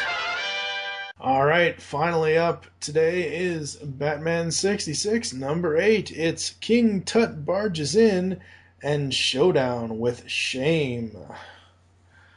That's a low down dirty shame right there, ladies and gentlemen. What, Keenan Ivory Wayans is in this one? It would have made it better. God, I wish I could find that movie. But yes, this issue, folks, I'm going to say this. My personal favorite original villain outside of Egghead is King Tut.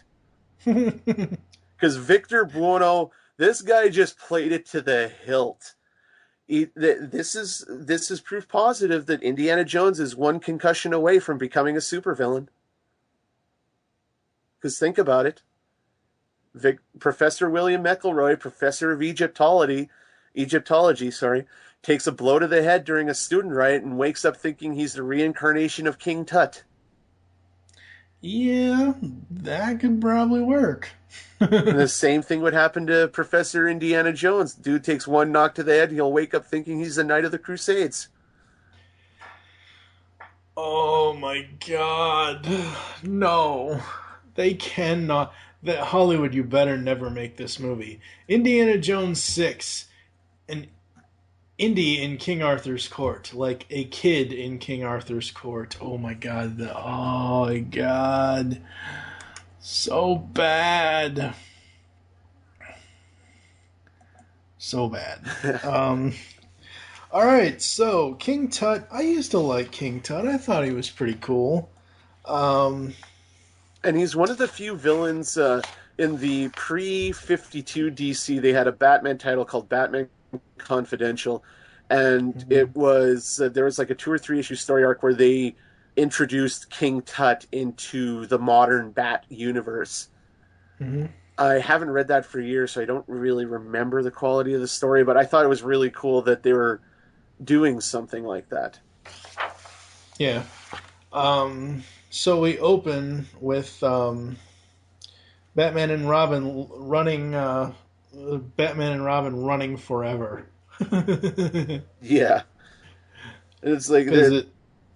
Sorry, you go. Well, it looks like, at least it looks like to me, like how they would run at the end of Batman Forever and Batman and Robin. Yeah. At the end credits. And also echoing the intro to the show, but yeah. Yeah. I still love that. Every time I read those Bat exclamations, I hear William Dozier's voice as Desmond Doomsday is, "At the Gotham River, a strange sight summons the citizenry." Like, I hear his voice every time that the Bat narration pops up like that. And Batman's like, "The audacity of his demented mind," and some guy in the crowd, "What gives? Is this one of those supervillains I hear about?" You know, and Robin's like, "Oh, you must be new to Gotham."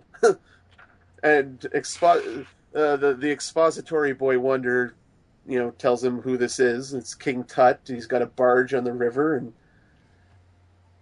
it's the one thing I like about the art here is Ruben Procopio's back, and just that first image of Tut laughing and saying, "Oh, you modern heroes slay me. We're not breaking any laws, not harming anyone." And just the image of him like that is so Victor Buono. Like he really gets it here.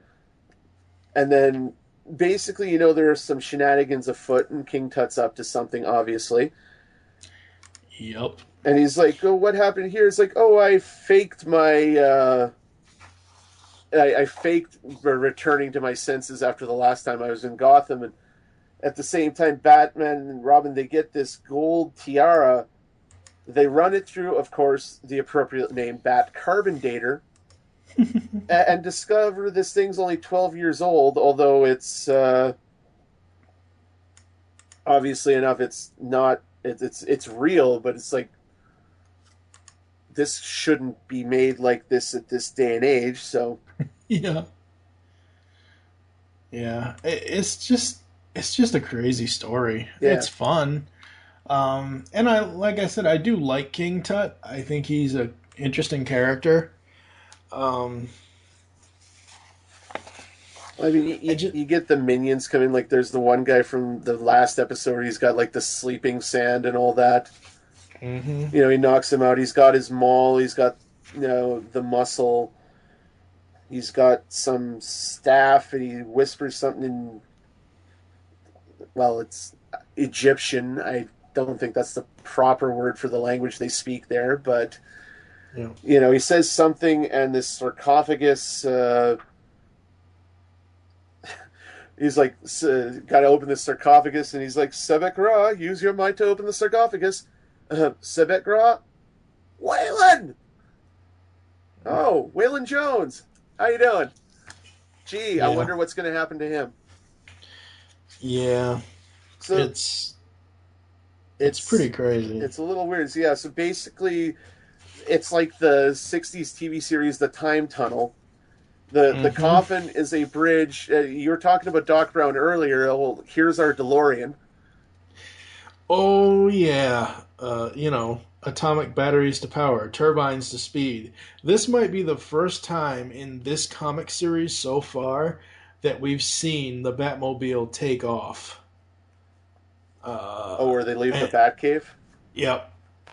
Yeah. Absolutely love it. And that bottom panel right there of them vrooming or worting out of it. Oh, man. That is the color that the Batmobile is supposed to be. Black and red, ladies and gentlemen, with yellow lights and yellow. And they got yeah. I know, just the way that the front driver's corner there, like, you just see that thing just lifting off the ground. Oh, yeah. It's like, was this thing going to turn into the Batplane? Well, I wouldn't doubt it. But yeah, so like Batman and Robin charge after King Tut and his goons, and they somehow traveled back in time to ancient Egypt. And basically, King Tut exposits that in his research, I learned a great secret about the harem sarcophagus and used all my influence to have it brought to Gotham City. The wizards, pharaohs built and prepared this wonderful tomb with their arcane science. Oh, yep. Okay, that's makes sense, unless Jeff Parker is like a fan of the theory that aliens built the pyramids. And I can say that I'm not aware of that possibility either. It's just, okay, the Egyptians built time travel. All right, let's go with it. And they've gone...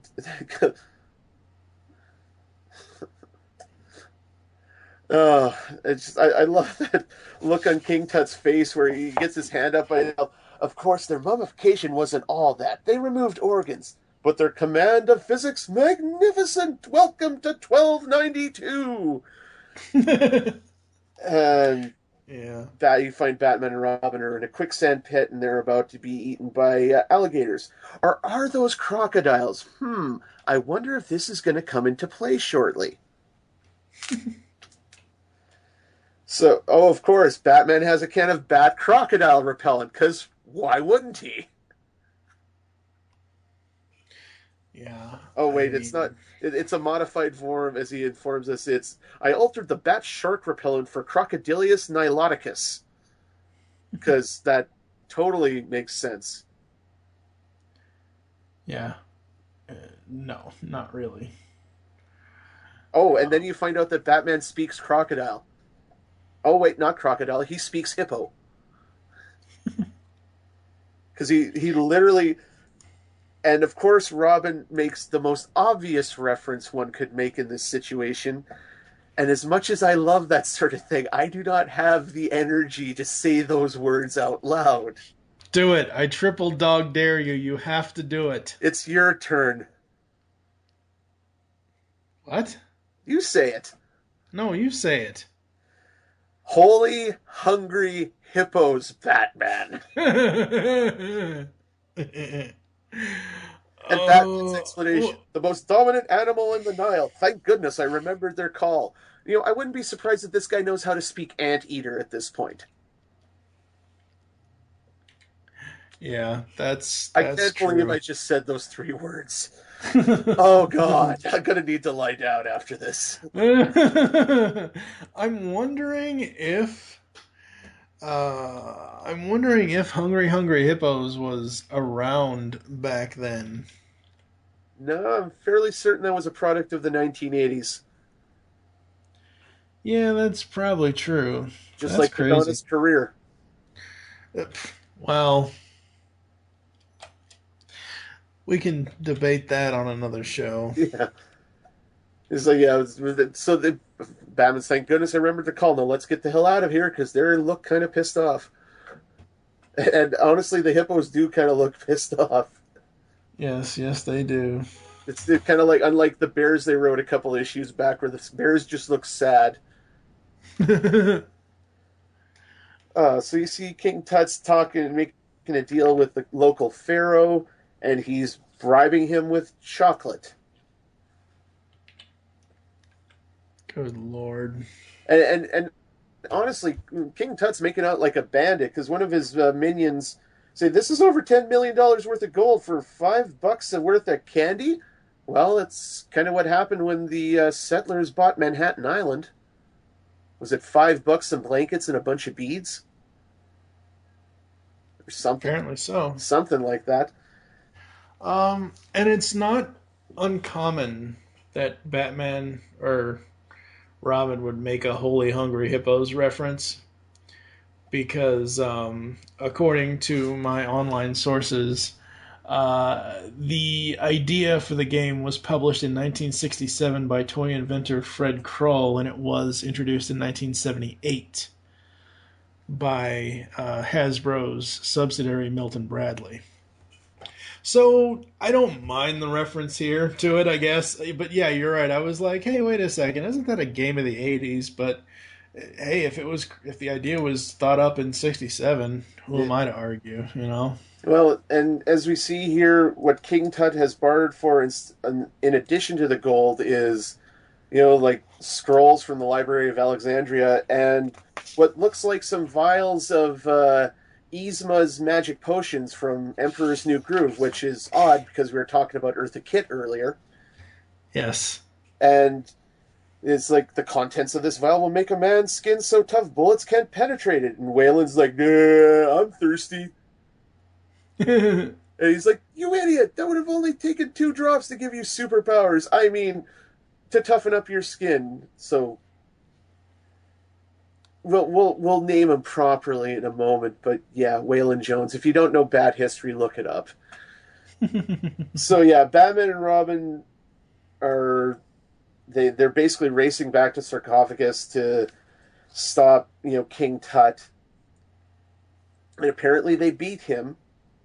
And Waylon's not looking so hot right now, and Batman and Robin start putting foot to ass for truth, justice, and the American way, and all of a sudden, Waylon turns into a vampire. Yep, pretty much. So, and at this point, he runs away, and I'm sure we'll see him another day in the future. So, if you haven't figured it out by this point, folks, Waylon Jones has just become Killer Croc. Yep. We have our first truly super villain in the Batman 66 universe. Yeah. The fact that it's Killer Croc just... Well, you could have done Killer Croc in the 66 show, just have him with a skin condition and he's tougher than everybody else. And from the design there, if they don't go beyond the hiss and snarl look that they gave Waylon in that last image there before he runs away, the pain! Because, well, in all likelihood, he's going to show up with suitcases for skin and a decidedly different hue to his skin. Yeah. And then, I mean, earlier in the story, Batman warned Robin about doing something to upset the flow of history. And we see in the last image there that, well, clearly they left their mark on history because this ancient Egyptian tablet has a bat and a robin carved into it. Mm-hmm. Oh, Lord. Yeah, it just... I don't know. This story went a little wacky for me. So I'm going to give it a 3 out of 5, barely passing. I like the art.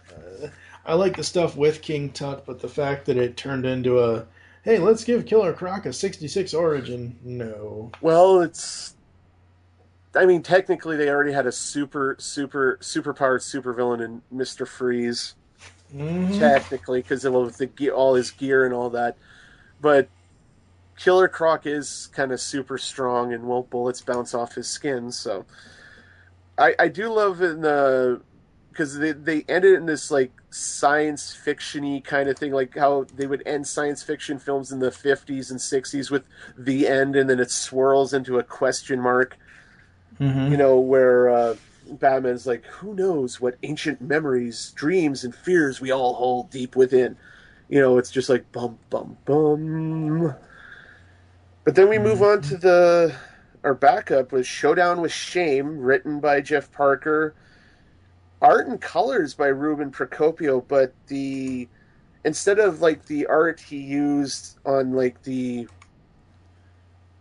main story, you know, he went more of a painted sort of thing here, which really is really beautiful in a way. It is, but it hurt my eyes after a while. If you stare at it too long. Well, see, that's my problem.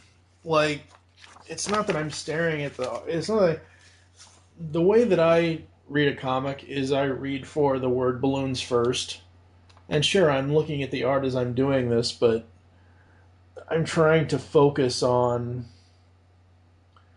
the actual words versus the art, you know, and the art's kind of like there in the background, but honestly, the only cool thing about this story for me was Batman and Robin on horseback. Yeah. It's Back to the Future 3! Oh, we just made a ton of Back to the Future references this episode. Yep. So yeah, basically Shame's up to his dirty tricks again, you know, jumping claims and stealing a man's gold and berating his muscle for not speaking like an illiterate Native American. Mm-hmm. You know, it's like, oh, dang it, Thunderhawk, can't you pretend for a minute you didn't waste all that time with your Ivy League book learning?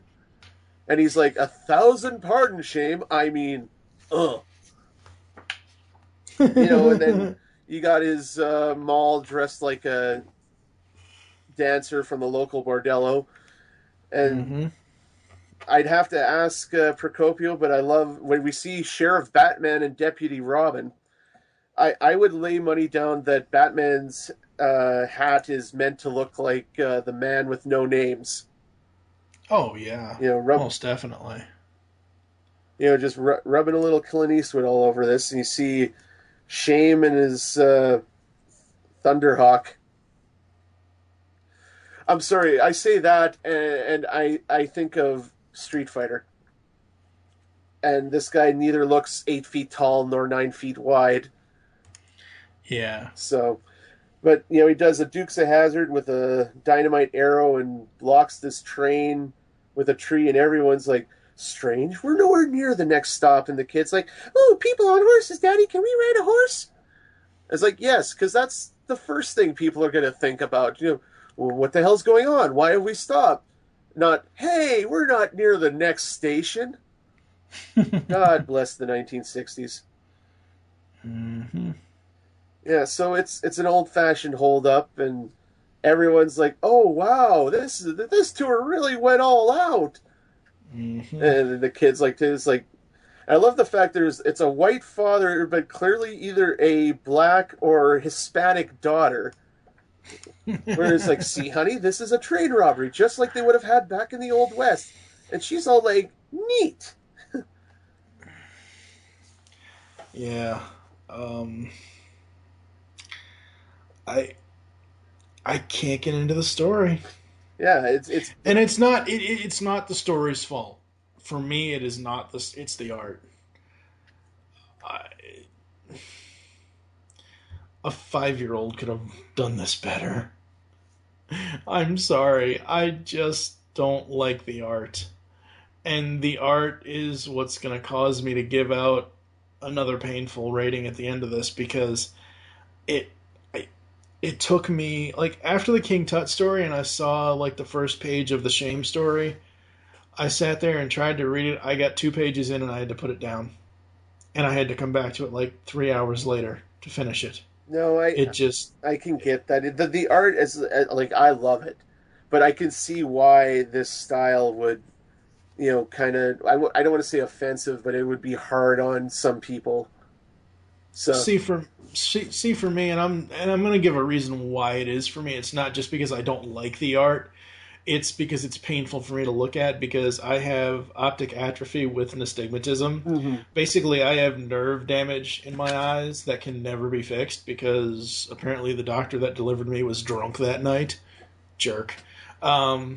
So without correction, I have 2200 vision in both eyes. With correction, I can get up to 2060. I even broke out my glasses and put my glasses on to try to read this thing, and it still hurt my eyes. Oh, damn. Yeah. So the story is interesting. I like it as far as the actual written story, but as far as the art goes, I had to put it down. Well, I mean the story, it's basically Batman, you references the next issue that hasn't come out. Well, by the time of this recording, it's out, but we haven't read it yet. Yeah. Where he's tracking down Zelda the Great, another one-off villain from the series, and he just happened to hear about Shame, and, well, Batman's like, I got about 5 minutes, let's take care of this douche. Yeah. And then he goes to stop Shane robbing this train, and he sees that Thunderhawk is really this physics prodigy from Yale University who was accused of being a spy for foreign powers, and Batman's like, I think we can clear your name. And he's like, Daniel is like, that would be cool. I place myself in your custody. Just so you know, Shane's getting away. Or Shame, sorry. And then Batman and Shame almost have a showdown, except Batman literally only has a gun, and while we know Batman doesn't use his guns, so Robin throws a batarang and distracts Shane, and Batman gives him the knockout blow, and all's well that ends well, and, Mr. Thunderhawk's going to be a free man, and, Shane's going back to jail. And do you remember Wild Wild West, the show, not the movie? No, I remember the movie. Okay. Well, one of the images, it was it happened a lot in the show, where there'd be the shot of Jim West and what's the other? I can't remember his partner's name. I love Artemis Gordon. Artemis Gordon are standing on the back of the train and just expositing on what's going on, or it's the end of the show and it's that shot. And that's what the feeling I got from this last shot of Batman and cast on the back of it like that. Mm-hmm. And I don't know, it's probably just a coincidence that I thought of that. But yeah, no, I'm gonna go first. I'm gonna give this a 3. It barely passes for a Batman story. Like this, it's cool and all, and it's slightly entertaining. And the one thing that I'll probably take away from this the most is the art. Like, I love this kind of watercolor, almost painted style that Procopio used here. But I mean, overall, it's just really underwhelming in terms of some of the other cool backup stories and just any of the stories that we've seen in the series so far that Parker has produced. I mean, I know he can do better than this. So, yeah. But really, this is just an excuse to get Batman, or to tell a side story of what happens in issue number 9. So, I don't know, what are you giving this, Mike? I'll probably... The King Tut story, I'll give a 4 out of 5. I really liked it. Yeah, I'd give it a 5. I loved it, but go on. The Shame story, because of the art, I have to give it that... Is it the bottom of the barrel? The 1.5... the half star, the painful, because I'm sorry, if something literally hurts my eyes and I have to put it down and I cannot read the story, then it's gonna get a low grade. That's just all there is to it. Honestly, I mean, thought you were going to go for 0 stars there for a second. No, I mean, it's not that at all. It hurts to look at it. Yeah, I mean, if the art style was something different, you know, great. But since it's not, then oh well. No, it's overall, like I said, I'd give the King Tut story a 5. Like, it's just bat guano crazy. I mean, there's time travel and mutant crocodile men and a reference to one of the noisiest tabletop games you could play. And it still makes sense. I mean, and like I said, it had one of my favorite Bats TV series villains and King Tut. I mean, it's just the way Victor Bruno or Bono, or however he says, I apologize, I can't pronounce his last name to save my life, is he just made that, because I hear his voice. That's like the Red Hood story with the Joker and the Arkham Institute for the Criminally Insane and the Red Hood and Dr. Harleen Quinzel. Like, I heard Cesar Romero's voice whenever I read the Joker's dialogue, just like I heard, oh God, I fail as a Bat fan, Harley Quinn from the TAS. Arlene Sorkin. There you go. You know, I heard Dr. Sorkin. Why not? She might as well be. Like, you heard Miss Sorkin's voice whenever I read Harley's dialogue. That was what I heard with King Tut, so. Yeah. I'm, you know, I don't know.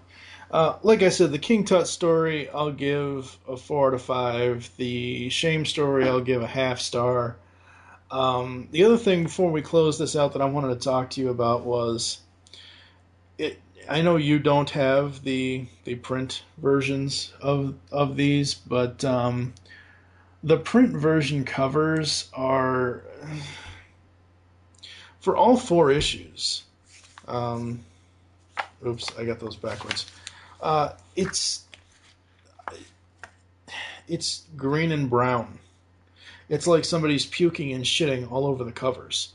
Number 5, it's a green background with ZZZZZ because of the Sandman. Number 6, it's the bookworm, and all the books are brown with like really, really faded pages. Number 7, again, it's a grayish brown because of False Face's face. And then number 8 is green because of King Tut and what I believe is the bat boat coming out of the water.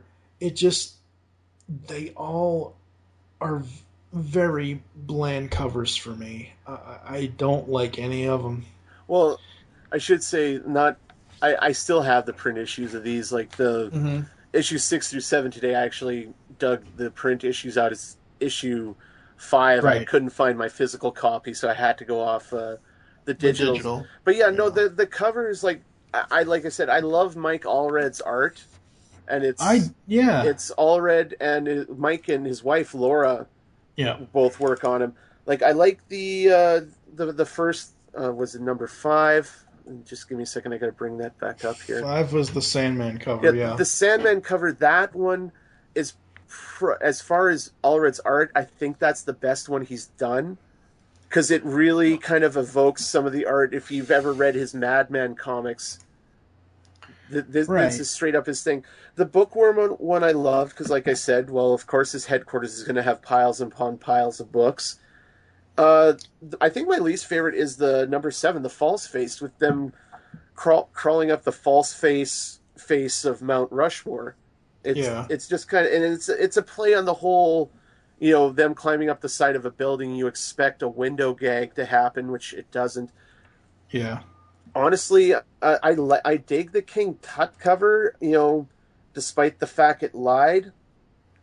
Because I wanted to see the bat. Come on, man. What would have been cooler? Just Batman and Robin in ancient Egypt, or Batman and Robin in ancient Egypt with the bat boat? That would have been charging down the Nile after King Tut and his men. That would have been awesome. I don't mean to knock Mike and Mike and Laura Allred. They're amazing cover artists. I just found these 4 issues to be very bland. I don't know. I look at these 4 issues and I see nothing but, and it's not the art. It's not what they do with the characters on the page or how they incorporate. It's the colors. I get it. Books have to be brown or brown and white or whatever else, but the green background could have been something else, or the green background on the King Tut could have been something else. Now, I'm just going to walk through these really quickly because I know you don't have them pulled up. Mm-hmm. I actually have the covers for 9 through 12. I believe it's 9 through 12. Yes, 9 through 12. Number 9 is Batman and Robin, their heads with someone swinging above them, with someone's boots with S on the heel. Number 10 is them versus Mr. Freeze with the Bat jet ski, I guess you could say. Number 10 is... number 11, I'm sorry. Number 11 is the Joker, Batman and Robin, everybody, and Batgirl kind of like flipped upside down. I love that cover. And number 12 is the dynamic duo inside the Batmobile that is covered with a bunch of playing cards. So these 4 covers for the next time we'll do this Bat 66 review, 9 through 12, I love them. Well, I'd say 9, not so much, but 10, 11, and 12, absolutely love them. But these here, 5 through 8, they're just not doing it for me. Just blah. Yeah, pretty much. No, that's fair. Like, you can't please everybody all the time. So, but no, the one thing for those that may not heard, I think this would be a good place to mention this, is the 66 series is going to get released on DVD and Blu-ray this year. Yep. And I know Mike posted about this on Facebook a while back, and I'm fairly certain I posted that as well, and I think we both saw that and squealed like the 12-year-old fanboys that we became when we read that information. Oh, yes. Having the 66 series on DVD, finally, after all this time, is absolutely awesome and amazing. Hell, I've got 2 copies of the Batman movie on DVD, and from what I've read in the rumors on this thing is supposed... I know it's supposed to be included in the set, but more than that, it's rumored that it's going to be included in the set and placed in the disc, like the continuity of the show. So Oh, sweet. So it'll finish, I think, what is it? That happened between season 1 and season 2. So it'll go like season 1, then they'll have the movie in the discs, and then season 2 and onward. At least that's the rumor, so. Very cool, very cool. I'm super excited for the 66 series to be on DVD and see, this is what excites me about it, to have it on DVD as a complete series and not just, we're going to release season 1, 2, and 3 first. They're doing it the proper way, putting out a complete series first, and then what they'll probably do is go back and put them on cheaper, not single season sets. Right. When I say cheaper, I don't mean cheaper as in bad quality. I mean cheaper as in lower cost. Will I get it right away? No, probably not. But the only time I've actually ever been able to see the series recently is here in Kentucky. We have our main channels, like our CBS affiliates and stuff like that. They have like second and third channels. They have a channel called Me TV. Okay. And I've been able to see it on that. And I know for a while there, they were showing it on the Hub, Hasbro's channel. I don't know why they stopped. Maybe the production deal or the not production deal, the feature deal to have it on the Hub. Maybe that ran out. But I did see the. You'll probably know the episode title before I even finish saying this, but I don't remember what the title was of it. I remember seeing recently, I would say last year sometime on Me TV, the debut of Barbara Gordon and Batgirl, where she's like, Alfred, you're not going to tell anybody, are you? No, ma'am, I would never do that. I love that episode. That episode is so great. Yeah, and if you go on YouTube, you can find the actual, with the pilot. Mm-hmm. Because they shot this, and this is like one of the earliest known examples of a spin-off. They were talking about spinning off a Batgirl show. Yeah. And there's like the original pilot that they shot for that, that's available on YouTube. You can watch that, and then there's also I think you can also find the episode where Killer Moth tries to hijack the Gotham Library, and Batman and Robin show up, and then Batgirl saves them, and it was just a lot of fun. Yeah, it was. The whole 66 series on a whole, looking back on it, and it's not even me looking back on it with nostalgia glasses or anything like that, because it's been a long time since I've seen the series. I just know what I like about it. I love the narration. I love that, same bat time, same bat channel, and how, you'll have to say what his name is again, because I forget off the top of my head. Desmond Doomsday. Yes, I love how he narrated that show. I love Yvonne Craig as Batgirl. That Batgirl outfit is by far one of the best Batgirl outfits ever. And, I really did enjoy Adam West and Burt Ward as Bruce Wayne and Dick Grayson Batman and Robin. All right, so coming up next...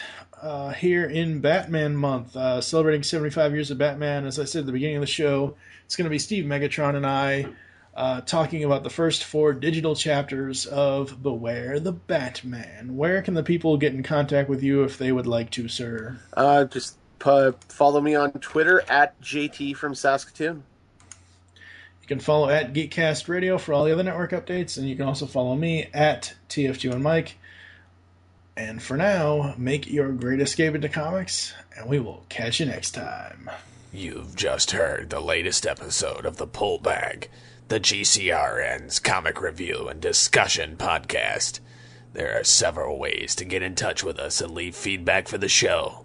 You can visit the website, geekcastradio.com, where you can comment on the episode and all of our different podcasts. You can rate our show on iTunes. Be sure to leave us feedback. Call the voicemail line, 502-526-5821. Please remember to tell us the show you're leaving the message for, and your name. Become a fan of us on Facebook by searching Geekcast Radio Network. Send us an email feedback at geekcastradio.com. Follow us on Twitter at GeekCastRadio. So until next time, make your great escape into comics and unleash the geek in you.